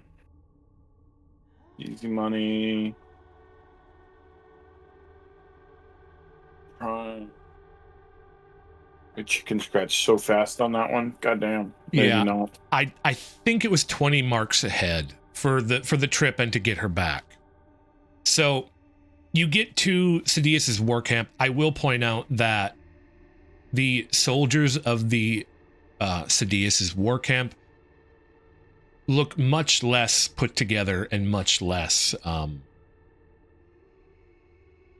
soldier-like. Much less. Yeah, just much less in general. She leads you in. You are paid expeditiously. Takes about an hour for you to get to where she's going. These soldiers are much less impressive than the call-in soldiers. And each and every one of you, including Saul, can add 20 marks to your total. So were we supposed to put the money in ourselves from Borden? Yes. I did not realize Okay. that. So that was 20 for that because he gave 30. He gave you 60, so it was 20 apiece. Hmm. I have. So I need to add 40. You did 40. Okay. So item. Blue. Isn't there... Equipment? No. Wait a sec. Oh, here it is. Spheres and spheres. Nope. Wow. Diamond marks. Here we go, down here. So I need to add 40 diamond Yep. marks, right? So, yep. What? I got a dumb question. Go for it. Can you show us the Sidious or Sidious or whatever the fuck they're called, their glyph, or if you will, because we saw the other groups, right? I can. Can you also show us that spear again, the spear dagger? I sure can. Okay. Let me pull that up real quick. That's the wrong thing. I want this one. Wait. So this is the dagger. And this is the glyph of Sidious. I will send it to the TTRPG Discord thing. That is the glyph of Sidious. Hmm. Mm-hmm. And you would know that the High Prince is Torol Sidious. Torol Sadeas. Torol Sidious.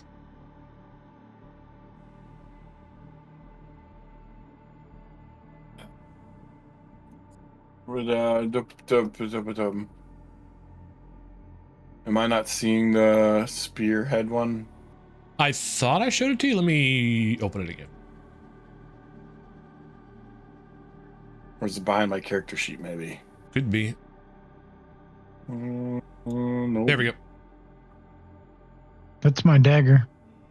Yes. Well, there's a glyph on it.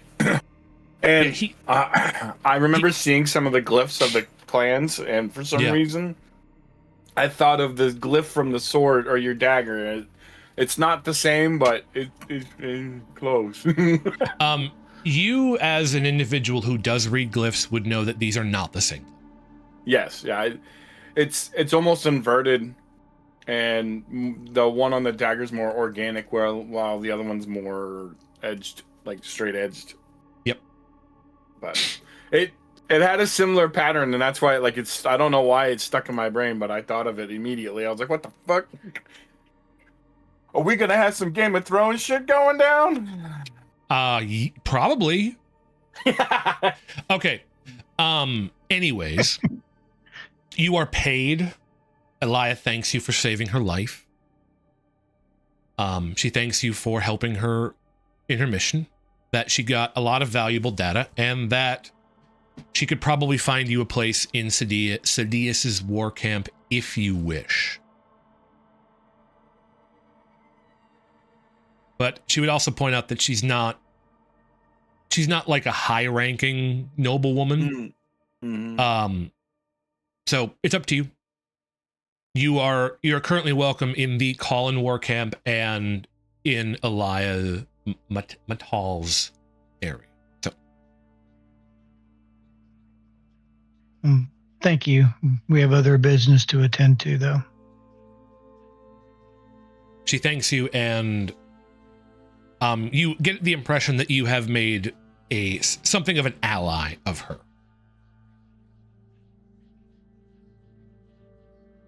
So that you have an ally in that war camp. If I recall right, she said she was going to look into the bit of information for my stuff. Yes. The honor... Sons of Honor. Sons of Honor and Yes. the heralds. More information on the heralds, I guess. She said she'd be happy to do that, but she needs to get clean and rest.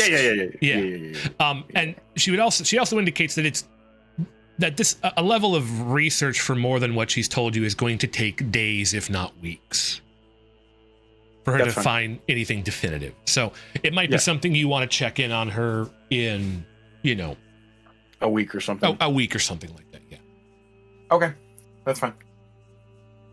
All right. Do you wish to go to the Colin War Camp? Yeah, I think that's probably where we're going to go, because that's going to be where we're going to find the most answers All right. of what we need to deal with. So you, not really wanting to walk through the Sidious' war camp, you go back outside and follow the paths back. The merchants go with you as well. They don't really seem to want to set up there either. They follow you back. They come back through the main gate in the Sidious' war camp. The merchants are let in. You're looked over. They realize you match the description of somebody who is welcome, and you are let in with no trouble. You enter into the camp. The war camp is run with precision and discipline. The barracks are built of soul-cast stone in straight rows. They form sort of everything is very orderly here, right? It is run with military precision. I would probably put this the entirety of the war camp as, like a small village, a small city to maybe a large village. I mean, you can take a look at the houses and recognize these would be people down here, so you can get a sense of scale. I would probably say that, maybe a mile across the whole thing.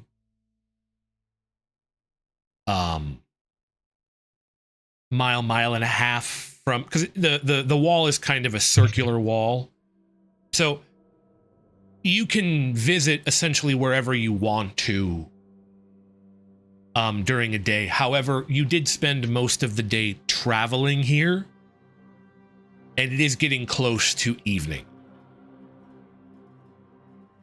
So it might be best if you try to find lodging.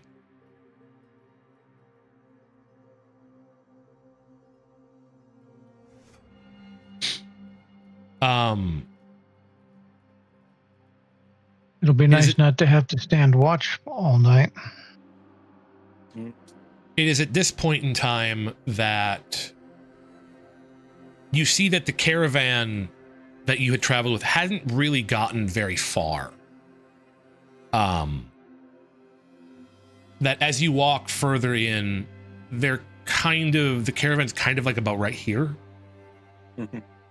There seems to be a little bit of a traffic jam as they're getting everything cleared.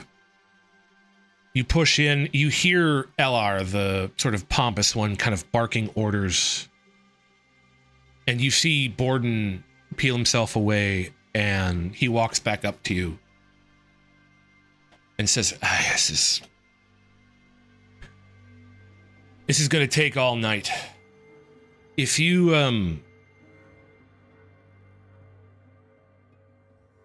if you want a meal, you can join us in the mess hall.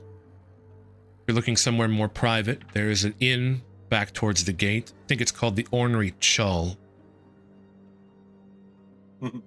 After that,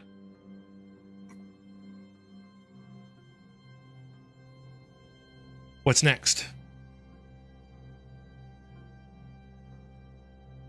I'm good with the mess hall. Ash, how do you feel about it? Mess hall's fine. Okay. We know them a little bit better, so it might be a little bit easier to mingle. So you are... He then says, fine, that'll be fine. Help part the crowd. So he puts you guys kind of in the front to sort of part the crowd. This allows you the opportunity to see where the carts go, and they go into this complex right here. You have the cart with the madman, the herald. Yep. Goes into here. You're not allowed to go in after it, but Gotcha. you do see that it goes in there. Borden goes with it, and you are left with LR, who then pulls you over to this barracks right here. A little bit dismissive of you, but he sits you with the soldiers, and you get a serviceable meal.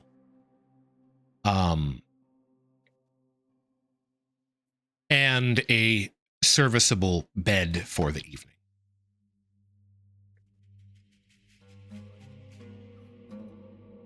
I can probably get off the suspense music now because we are in someplace a little bit safer.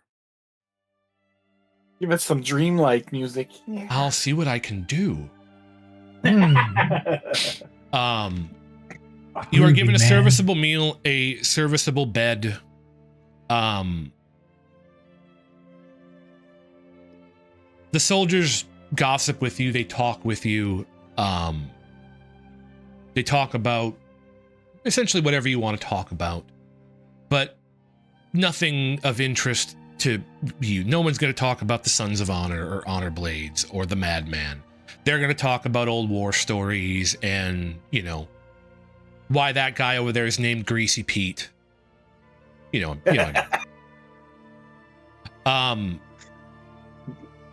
That's awesome. Greasy Pete. There's always one. There's always one. There's always one. Yeah. So you guys find yourself asleep in a bunk. It's not bad. A lot of you guys have spent several nights roughing it, and to have a roof over your head and a cot beneath your back is, even as rudimentary as soldiers' accommodations are, it's a luxury. It's nice. You wake up the next morning early, and LR kind of ushers you out. And he gives you the impression that he doesn't really want you to come back. That's right. We're more interested with Borden anyway, so. Well, I will point out Borden outranks LR, just so you're aware. Yeah. However, LR hasn't really taken a liking to you. So he ushers you out early in the morning, and you find yourselves the crack of dawn in the Colin War Camp. The world is your oyster. You each have your own reasons. You each have your own quests. You also have been instructed. You have a madman claiming to be a herald who Tazo believed was a herald. You have a missing yet not missing honor blade. And Tazo's dying wish was for you to go to the Warcamps and meet a woman named Liss, Liss. You have several leads, several things that you can do. What would you guys like to do? Did I may have misinterpreted something. Yes. When Borden said he would like to speak to us again, did that just mean he socially just, would like to see us again, or was there something he wanted to speak to us about? I worded it pretty poorly.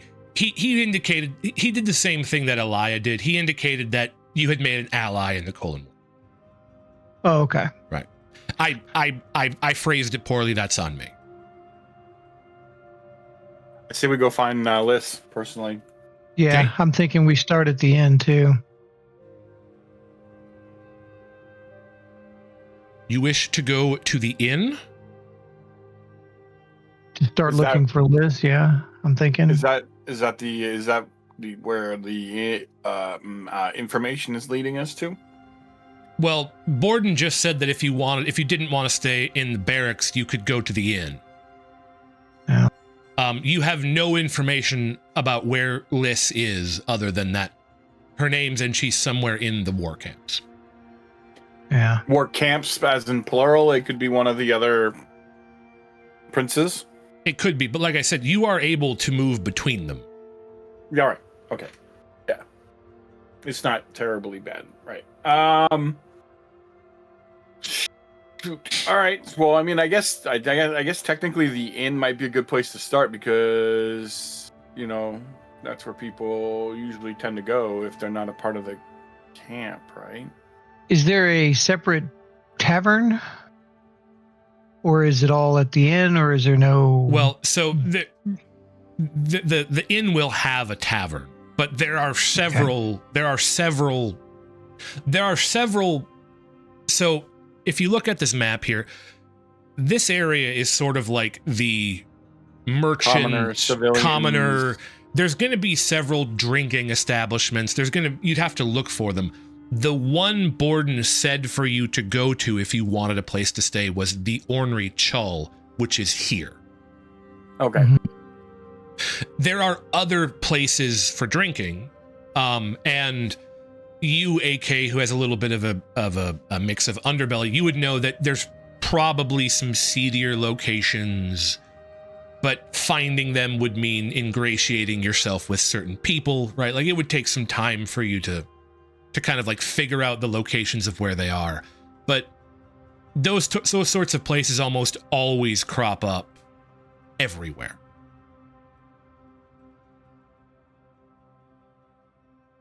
Okay.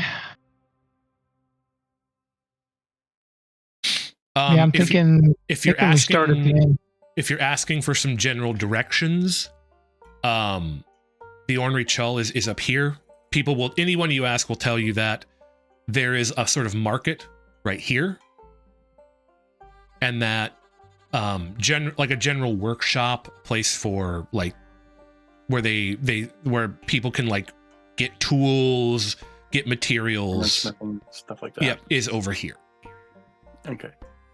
And generally, like the rest of it, the more ordered location is the military section, and that is more off limits, although given your ingratiation with Borden, at least in the Colin War Camp, you're probably not going to be stopped. Fair.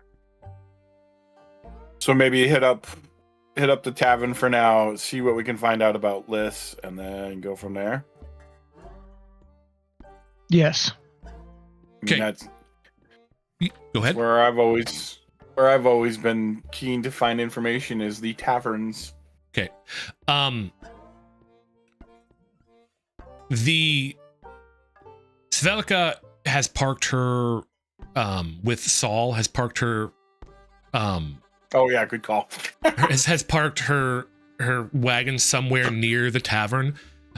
She indicates he's going to be here for a few days and he can stay there. But when she leaves, you're going to have to take custody of him, which hopefully Sniper will be back next week and he can be awoken at that time. But for right now, he is passed out. Yep. So you head towards the tavern, the inn. Yes. Okay. You make your way through the streets of this war camp. They're surprisingly clean. People are respectful. The soldiers are well dressed. The commoners appear happy and safe. You arrive at the Ornery Chul early in the morning. The door is open and you walk in. It's pretty empty. Most people aren't out drinking at the crack of dawn. You enter and there is nobody directly inside. It's a pretty standard fare. The building itself is soul cast stone, so it's nothing special. Everything is sort of boxy and square. The floor is made of stone. The tables are rudimentary. It's clean, it's serviceable, but this isn't like a fancy inn, which is fine because none of you would be used to that.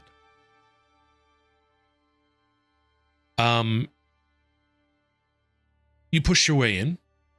You walk through the common area, the tables. There are no cups. Any revelry from last night has been cleaned up. And as you walk in, a short, middle-aged woman steps out from through a door up behind the bar. And she gives you a smile and asks what she can do for you. She introduces herself as Ka, K-A, the proprietor of the Ornery Chul, and asks what she can do for you.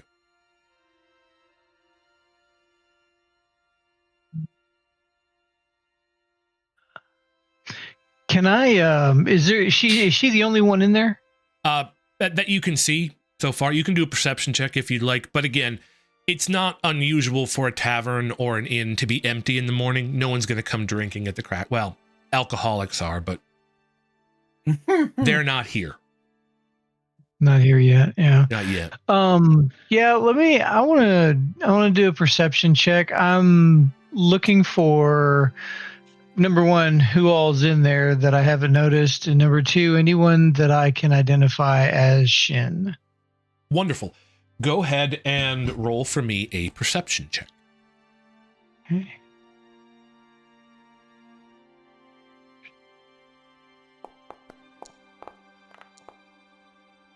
$18. Very good. Ka is a Alethi woman. She has a darkish tanned complexion. A cursory glance around the room reveals no other individuals inside. There are, of course, doors to sleeping rooms and various other things. There's a kitchen in the back, but standing in the common room, just looking around, you see no one but the proprietor and no Shin other than yourself.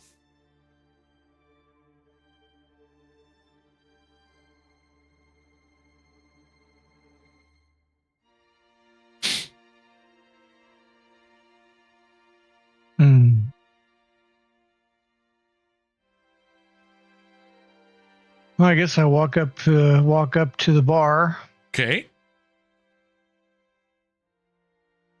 She gives you another bright smile. What can I help you with, sir? Just arrived, feeling a little out of place. I don't see any of my brethren here. Is there a place in the camp where the Shin congregate? Let me. Now you're asking tough questions of me. Is there a little Chinatown? Hey, Sorry, that's all I can think of. look, Chowderhead. Can you imagine that though? Like walking into a war camp and just be like, "So, is there like a part of town that's restricted for the X group?" Yeah. I mean, at least he's a Shin, so it doesn't seem too crazy. She seemed a little confused by your question. It's an odd question, but times are odd. Well, first, welcome. Shin passed through here as they will, some merchants, some not. I think a group came through here some time ago. I'm not sure. There's a menagerie.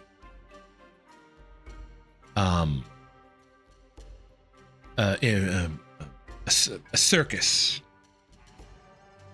somewhere in the war camps. I've heard people talk about them having some creatures from Shinovar, but there's no particular location for Shin. You can go wherever you wish. Dalinar Colin is a good man. There isn't oppression here like there is other places. You don't need to stick to a particular area, sir, if that's what you're worried about. Well, I'm looking for one person in particular. Wondering, have you ever run across anyone by the name of Liss?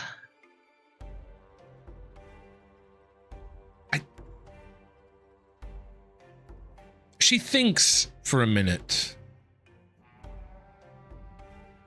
I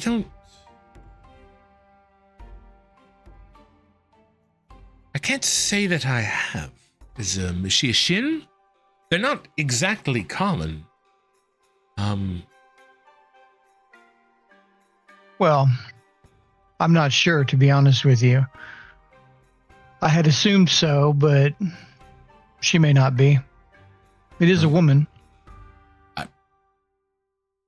If you're looking for a woman, there's plenty of areas around here you can find them. I understand. Hey, would you be interested in a bottle of wine? Oh. Well, so I'm not married, but if you're asking, I meant to purchase. Oh, well, I see. You do run a tavern. You have wine for sale?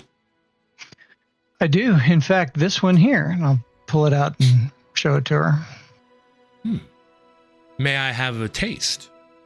Certainly. She takes it and she uncorks it and she pours a little bit into a cup and tastes it, and she is... Roll a perception check. Or insight check. Is insight a stat? Insight stat. Because this is more on how she reacted to it. Insight, I believe, is a test. Yes, insight is under awareness. Yes, roll an insight check. Insight. I don't... Intimidation. Oh, there it is. Ooh. Yes. Plus 4. Well, I'll be damned. Doesn't even matter if it's a plus 4. She tastes the wine, and you watch her face to get any clues on whether she enjoyed it. And she takes a sip of it and smells it a little bit and sets it down. This is not bad. I'll give you 50 marks for it. Yeah. I think I'll shop it around a little bit. How about 100? No. I would take no less than 150 for it. Roll a persuasion check with disadvantage. Persuasion check with disadvantage.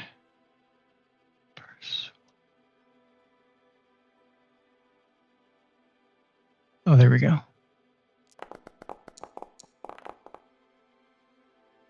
11.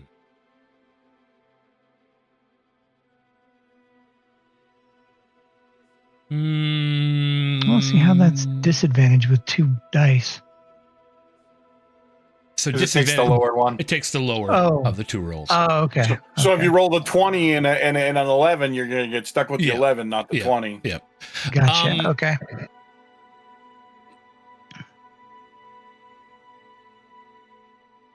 She agrees. She said if you want to sell it for 150, she'll sell it. She'll buy it for 150. 10 is high enough for that. It's good. It's good wine. You just failed to realize she was impressed by it. Yeah.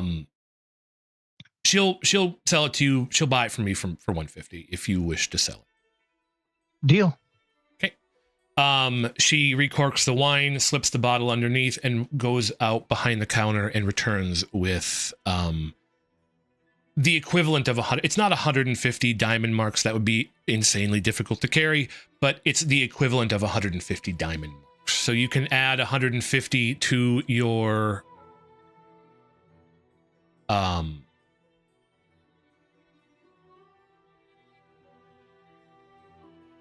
Can I do this way easier? Hold on, give me a second. Sure. Oh, I can. Okay, that makes it way nicer. All right, I did it for you. That makes it way easier. Perfect. Then I have to get rid of your bottle of Auburn wine. Pleasure doing business with you. The pleasure was all mine. Good wine. Where did you get it? From a friend. Could I have his name? Does he sell wine? Ruben. His name is Ruben. He's one of the merchants that just arrived with us yesterday. Thank you. And yes, he does sell wine. Thank you. Are you looking for a place to stay? Not at the moment. Right now we're staying in the barracks. But in a day or two we might need something. If you need a bed, you're always welcome here. 2 marks a night. Perfect. We appreciate it. Thank you. Anything else? Ash, something to drink?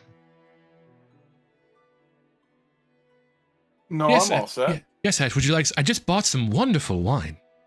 No, I'm all set. No, ma'am. Thank you. Thank you so much for your time. Thank you. And out the door we go. All right. You guys are now back out on the street. She told you that there was a menagerie that had some Shinovar animals in it. And that's pretty much all she knows. Anything involving the Shin. Okay. Well, we might as well go look at that. Okay. Unless Ash has someplace he needs to go. Yep. Nope. That's fine. Okay. She indicates that is actually between the military part? Between the two of the war camps. So it was kind of on the edge of the Colin war camp and another one. I'm not quite sure which one's next to it, but it doesn't really matter at the moment. She gives you have directions. She told you where it was. You can go there if you wish to go. Yes. Yes. Okay. You make your way through the war camp. And as you are making your way through, the sort of utilitarian brown and gray is suddenly broken by a almost eye-gougingly bright set of wagons. They form, so you know how these walls are circular? Mm-hmm. The circular walls kind of connect to each other, and this menagerie forms sort of a half circle in that divot outside of the war camps.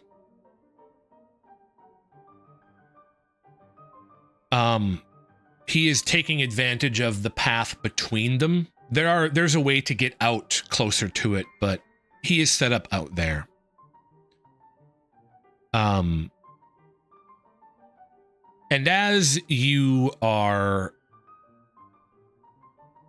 standing there, or as you're approaching, you see a Thalen man. The mark of them would they have very long eyebrows that kind of go down to their shoulders almost. He's calling out to anyone who passes, and there are people who pass through here. These are essentially towns. There's commerce between all of them. His eyebrows and his beard are dyed blue, and he wears this brightly colored vest. And he's calling out to everyone who passes, "Come see the weird, wonderful fauna from every corner of Roshar, from tiny cremlings to lurching great shells. He waves his hand back towards the cages that are among his wagons.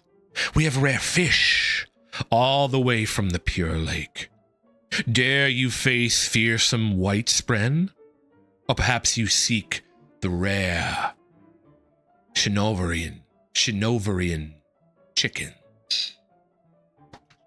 Which, by the way, you, AK, would know that chickens are an animal native to Shinovar and that they are not anywhere else. So that they actually are fairly rare. And you, Ash, you would also be aware that chicken is a relatively rare animal, since you are a hunter.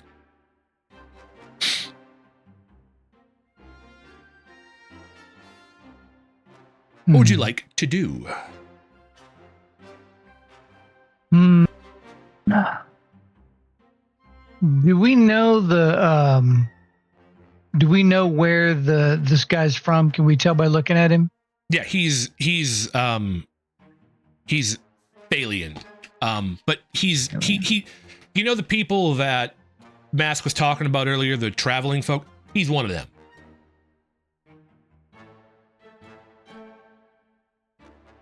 This is a traveling circus, basically. Oh, okay. Yeah, a menagerie is a circus. It's usually they'll have like animals and experiences. If you remember like the old way back in the day when they had like freak shows that went around the United States, it's like that. Gotcha.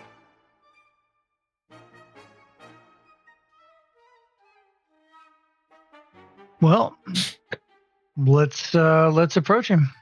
Okay.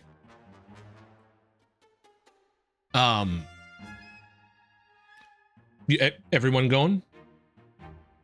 Yes. Okay. Sorry.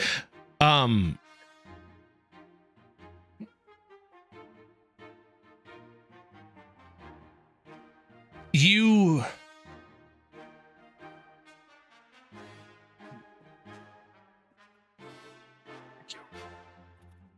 approach. Ah, customers, come in, come. Welcome to, what's his name? Rivalks traveling. I should have given this a name. I got it. Rivalks traveling, menacing menagerie. Come, see the wonders of the world laid before you. Only one mark apiece.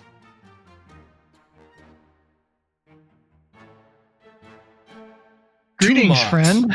For a guided tour. Greetings. Come in. Quite the- Come. Quite the collection you have here. I'm surprised to see the Shinovian chickens. Ah, the chickens, yes. I would be happy to show them to you. One mark? 2. 2 marks. Oh.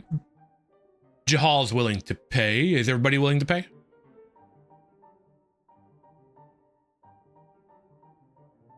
I'll pay 1 mark, sure. Okay. Jahal, pay 1. Ash, pay 1. And you said you wanted to pay 2, Mask? Zeno. Zeno, yes. Zeno. I Two, keep yeah. getting that.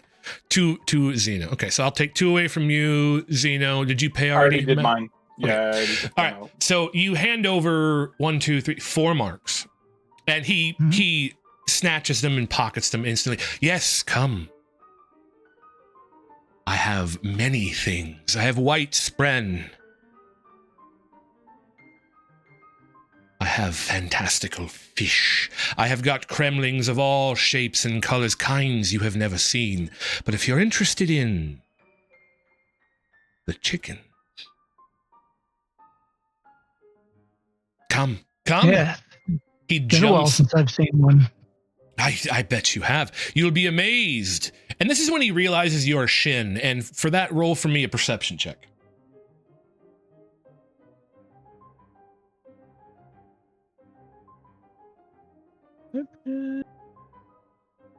Heck.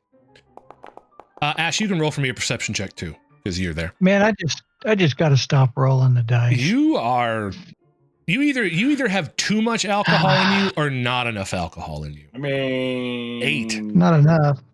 He seems very excited to show you guys these chickens. You're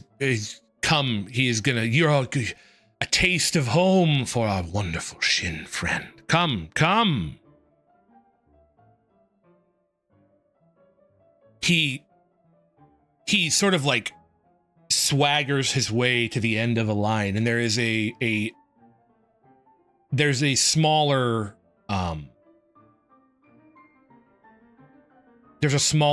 wagon with bars, and then it's almost like a wire mesh over the bars. And when you look in, you see dozens of chickens of all different colors. Green, red, blue, all fantastical colors of the rainbow. Just a dozen chickens perched in there, walking around, pecking at the ground. You see, like, common people who are kind of like gaping at them in awe. Chicken is eaten here, but it's kind of a rare food. Because again, it only comes from Shinovar. So it's actually it's a rare thing to see. It's a rare thing to eat it, let alone see the live animal. So the people around are gawking quite. They're suitably impressed by the display.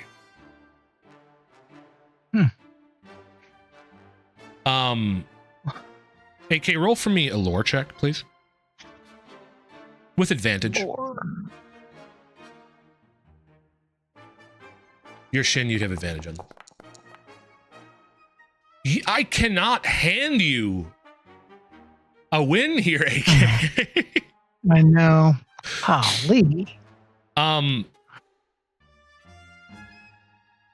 These are some pretty amazing chickens, AK.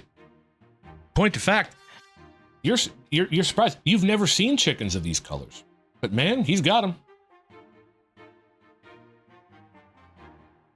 Well, a taste of home is a welcome sight. It's been a while since I've been home. Oh, well. I'm looking to make friends here. Just arrived yesterday, looking for one friend in particular. Do you know anyone by the name of Liz? Liz.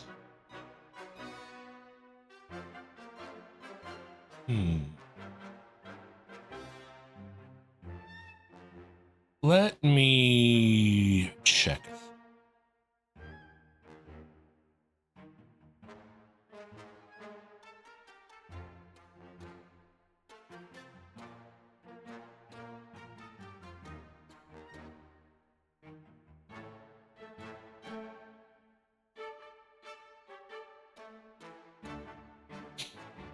Liz, I've never heard.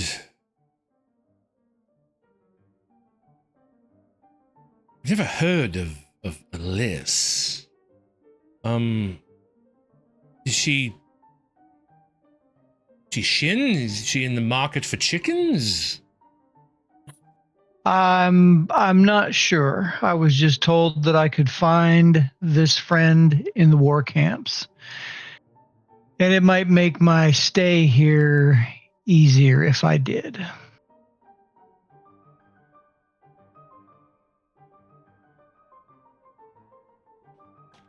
Well, you could always ask around. If someone comes, I'd be happy to help. A man of your stature in any way, shape, or form, sir. But it is about at this moment that you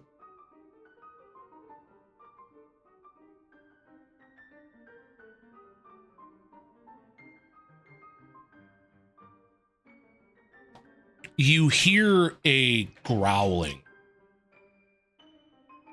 And you look over and you see a set of people, two people, who are handling white spread.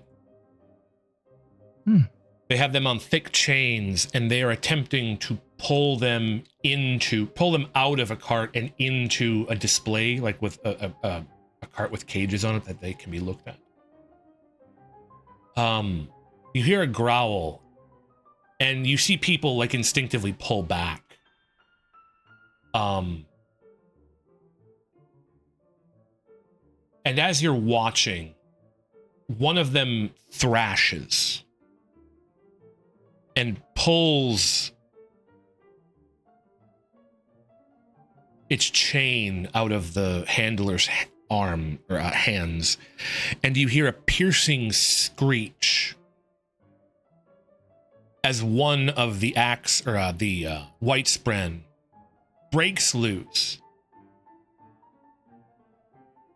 jumps up. The man grabs at the chain, trying to get the beast under control, but is just drug along as the white spren jumps up on top one of the other wagons.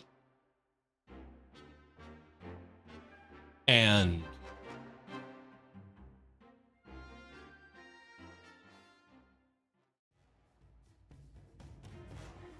lets out this fierce cry. The other white spren also breaks loose as the man holding on to it is surprised by what happened.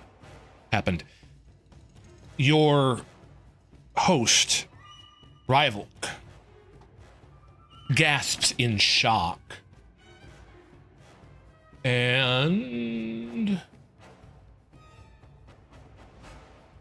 that's the wrong one. So when you say spren, are we talking about the little creatures that are No, these are white spines. Spines? Okay. I know white spines. Hold on. I don't. Look, I did it again. I'm okay.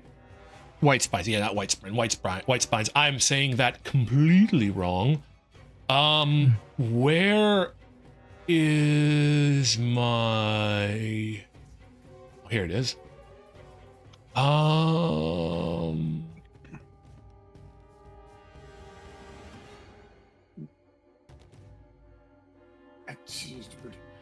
Here it is. And this is what we have.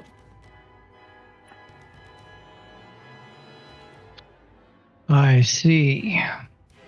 Best way to describe them is they almost look like raptors with They are the two creatures that you see in the image that I just shared. Yeah, the middle and then the top. Yeah. Yep. So, can I get a lore check? I'm wondering if there's an easy way to subdue them without attacking them.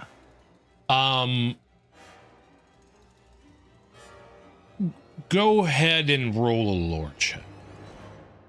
I want to point out, Ash, that these are juveniles. These are not full-grown white spines.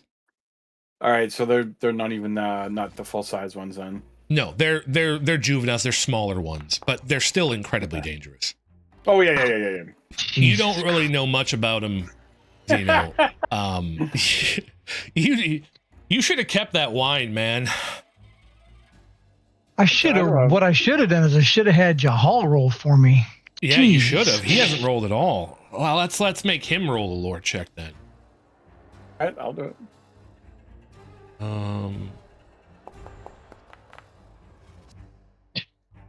21. So Ash, you're only gonna roll good when it's with Parashendi, aren't you? I guess so. You are far more familiar with these creatures than Zeno is. And you know that they especially at this age, they run on instinct. They could probably be pretty easily distracted with food. So if you threw food somewhere, they'd probably go after it. If you threw it in a cage, they'd probably go after it.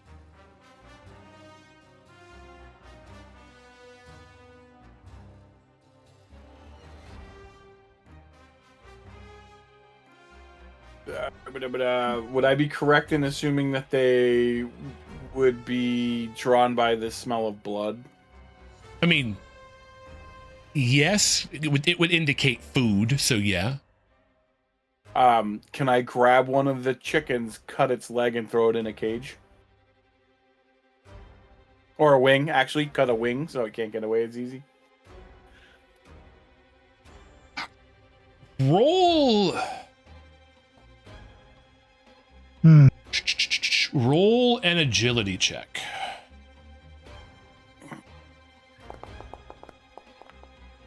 The non-agility character rolling an agility check. You try to grab a chicken, but in the chaos, you just can't get a hold of it. Yell at AK or Zeno to help me get a injured chicken in the cage to get their attention. People are screaming now and running away as the white spines are leaping off the carriages, growling. I want to look at the was it what was his name? Ryvilk. RYVLK. Ryvilk. I want to look at him and ask really quick, do you have food for them? In the wagon. In the wagon. Okay. Stop. They're trying to the white spren are making their way towards you because the wagons are kind of against the wall and they're trying to get away from the menagerie. They want to escape. So you are between them and escape. So people are scattering around you. There is food for them in the wagon that they were in. Because they were kept in a covered wagon and they're hauled out into a display wagon every so often to be shown off.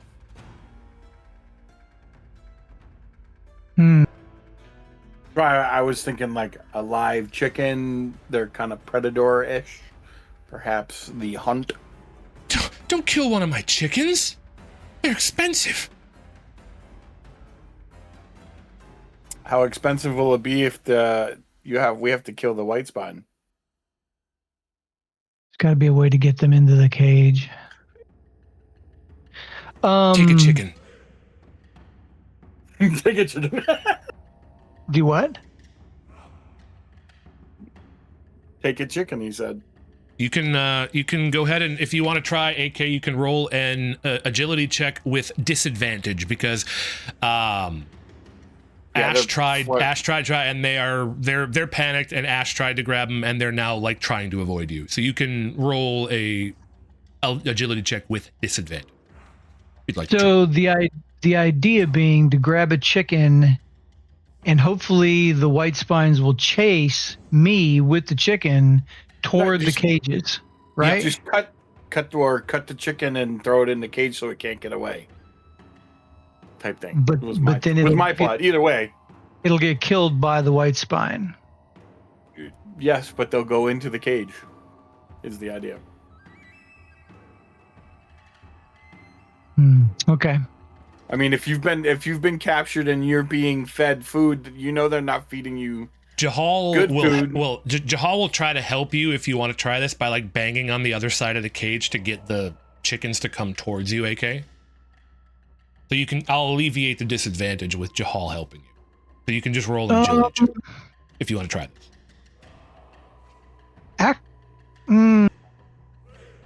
Are the wagons that we're trying to get them in up against a wall, or can I get behind them? Behind the white spine? I mean, you can try if you want to charge at juvenile apex predator. Yeah.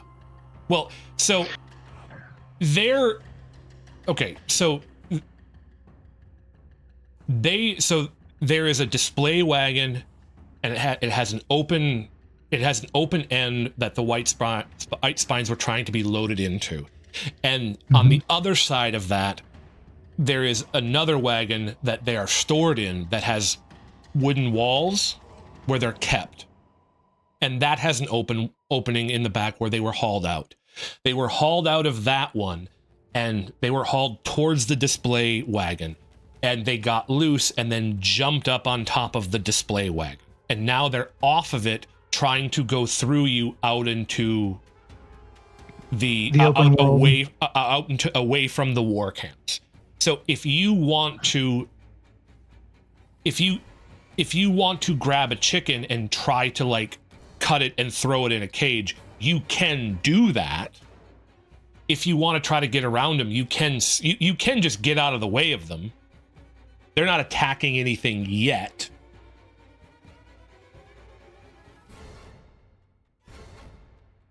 Right. But I'd like to not set them free.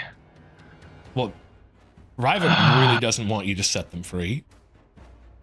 Right. Gonna need a decision, AK.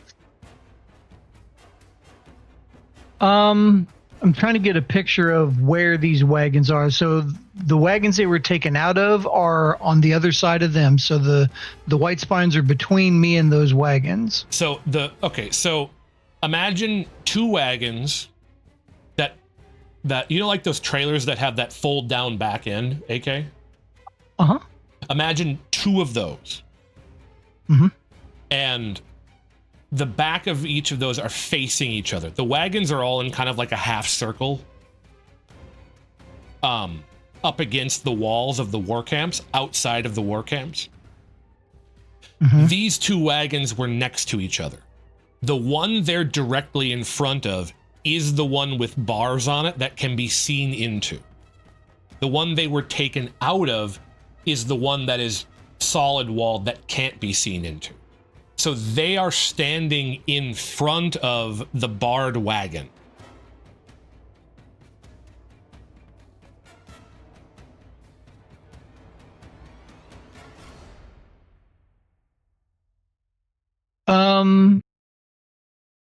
Okay, I guess I'm going to try and grab a chicken. Okay, roll for me an athletics check. Not agility check. Not athletics, agility. Okay. Jahal will help. He'll try to scare the chickens over to you to alleviate disadvantage. Oh. 17 will do it. You grab a chicken. Are you going to go with Mask's plan of like cutting it and making it so it can't get away? Yeah. Okay. You grab the chicken. You pull your dagger out real quick. It's a chicken. You can cut it easily. It squawks. It starts to bleed. You hold it up, and the white spines, they like immediately spin and look at it, and they kind of start stalking towards you. What would you like to do with it? There's two cages. The barred one but the white spines are between you and the barred one, and they're not directly between you and the solid walled one, but given where you're standing, you have kind of a better shot of like throwing the chicken into the barred cage. So like, how do you want to resolve this? That way, by throwing it into the barred cage. Okay, so you want to like throw it over the white spine's head into the barred cage. Sounds about right. Yeah, I think so.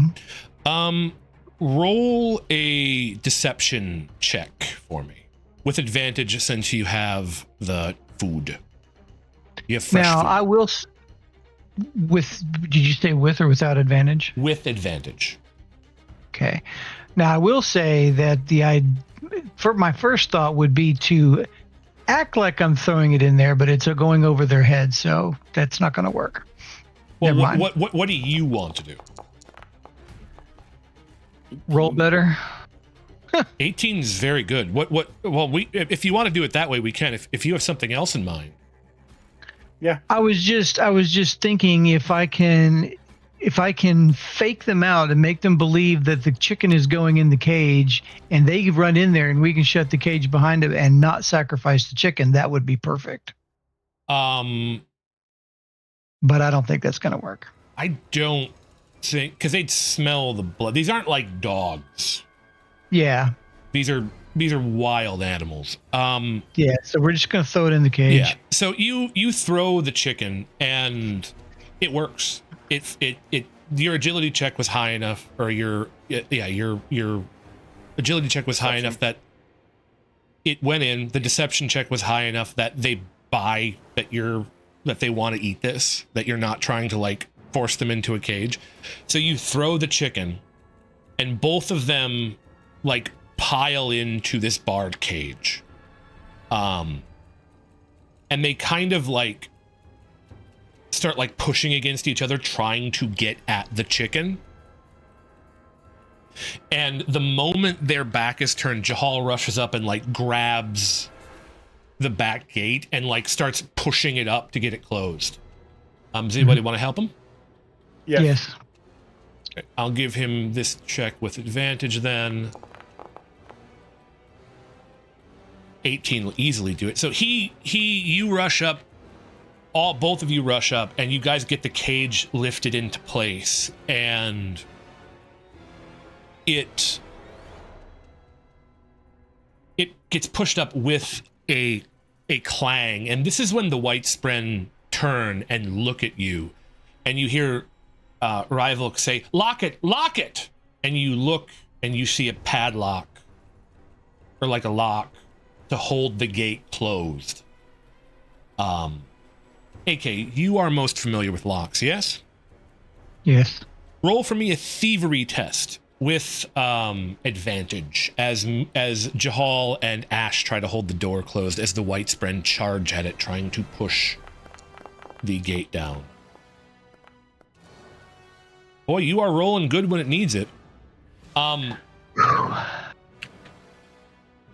Jahal and Ash hold this gate closed, and you grab the lock and you start to try to get it. You're not exactly familiar with this make, but you pull out your tools and you get them in there, and as you do, you hear a loud crash as one of these white spines crash against the gate, causing Jahal and Ash to get pushed back. They push forward and get the gate shut, and as they do, you get the lock looped in and you turn it, your tools spinning just enough to get the gate locked and in place. And the other white spine is devouring the chicken while the other one continues to bash at the now locked gate. Good call, Ash. And with this, calm is restored to the menagerie. Handlers come out and get all of the wayward animals to get back into their cages. The people who had ran off come back.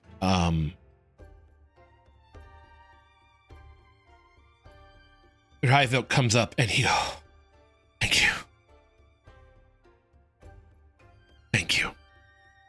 No problem. Sorry about your chicken.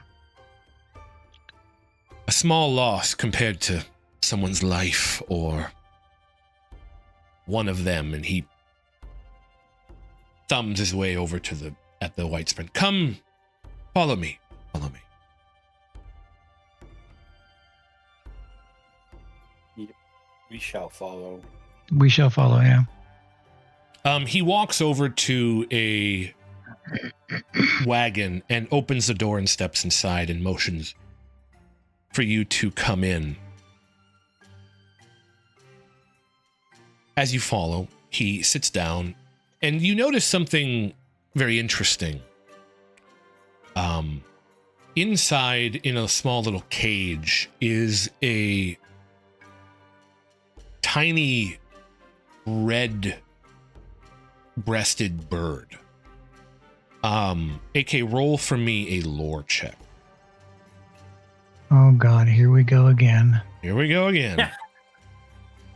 Gonna roll the dice to find out we don't know shit. 2. 3. God damn it. You recognize this as a bird from Shinovar, but you don't know exactly what kind. But this is not a bird local to anywhere other than Shinovar, but you find out nothing else. Unfortunately. Ryville sits down.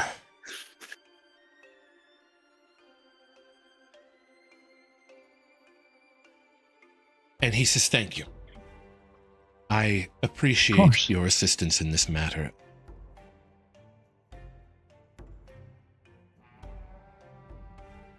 Of course. I owe you a favor. I would also like to present to you a gift. You've helped me, I should help you. One of those cages has axe hounds in it, and they have just had pups. If you would like one, you may take one. Now, is that an animal that can be tamed? Yeah, axe hounds are basically dogs. Okay, yeah. Well, I would love one. Thank you. Thank you. You said you were looking for Liz? Yes. I have not heard that name.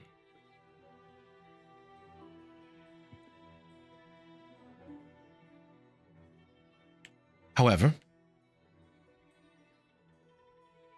you indicated that you were looking for Shin? Yes. Some weeks ago, perhaps some months now, I've heard rumors of Shin coming through here and visiting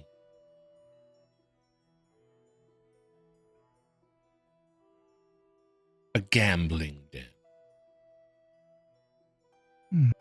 Mask is BRB. There are seedier elements all over these places.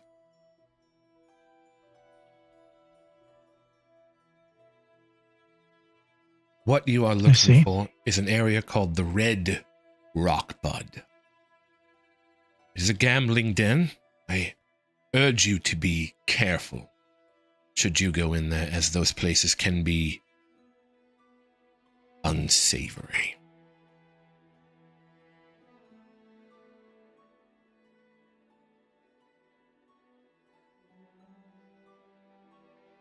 And I'll find Shin in there. Perhaps. I've heard rumors of one going.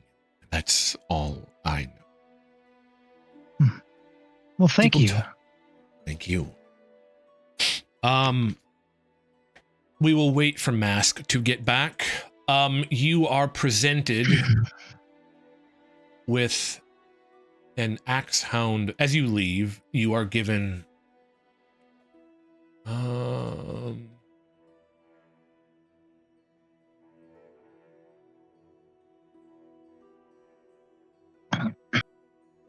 That was the red what? the red rock bud. Red rock bud. Okay. Yes.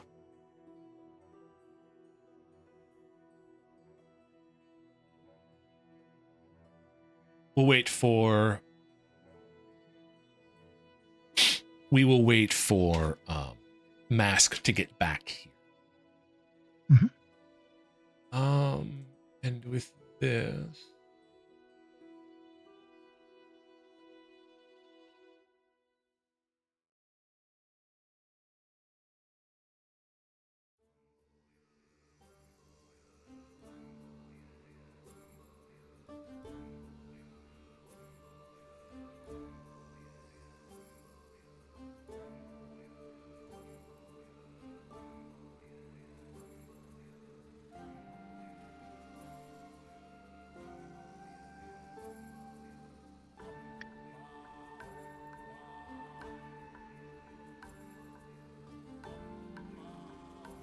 We've rolled so bad today. Good Lord.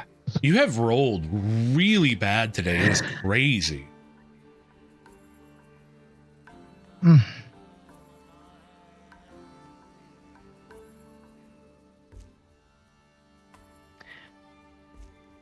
Oh.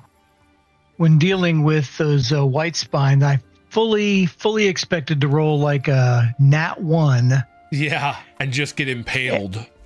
And just get eaten by them, yeah. They left the chicken and ate me. That's what I expected. All right.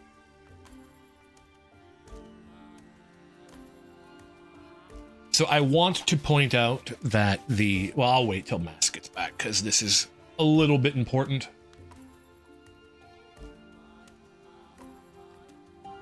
Save that. We're also getting pretty close to having to end. It's about 5. Yeah. We'll wait for Mask to get back and then we can figure this out. Yep. Because the Axe Hound is kind of for him. The hunter gets an animal companion trait. Gotcha. So the way this plays out in the book is if you save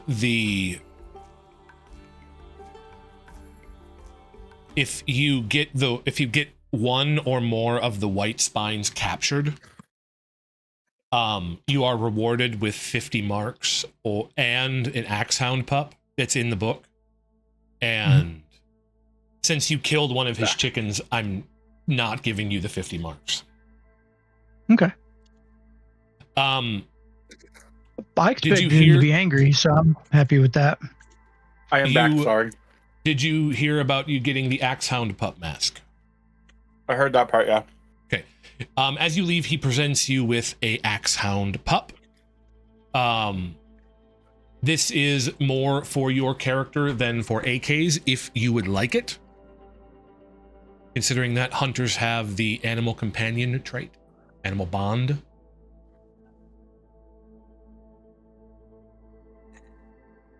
So if that is something that you would like, if not, it can just be a pet you all have. I think that bond to make it more useful. It does. I guess I'll take it then. If you look down the tracker tree, it offers some substantial benefits.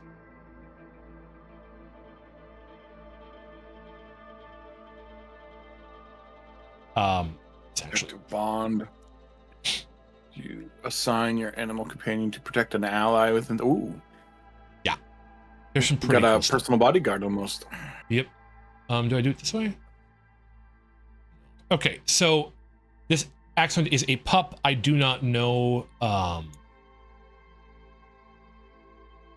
long it takes to grow, but it's not going to be today. You have a Axehound pup, Ash. I will put it next to your token there. It cannot act. It will take a while for it to grow. You will have to spend time with it and bond with it. And at your next time you take a skill, should you wish, you can take the animal bond skill. And at that point in time, it will probably automatically become an adult.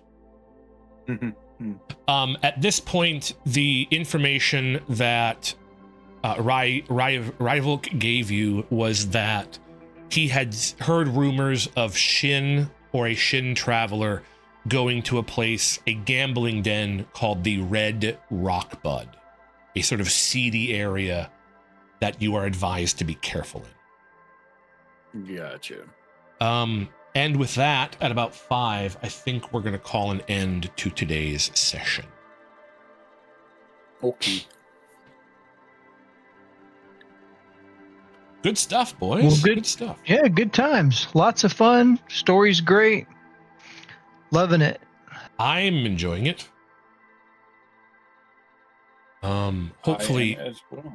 Mask's arm is not destroyed next week. Is there anything? Go ahead. I'm not gonna lie. Like, it already feels like, yeah, obviously it's sore because you fucking cut into me and all that bull crap. But like, overall, it's not terrible. Yep. Yeah, well, that's good. All right. I can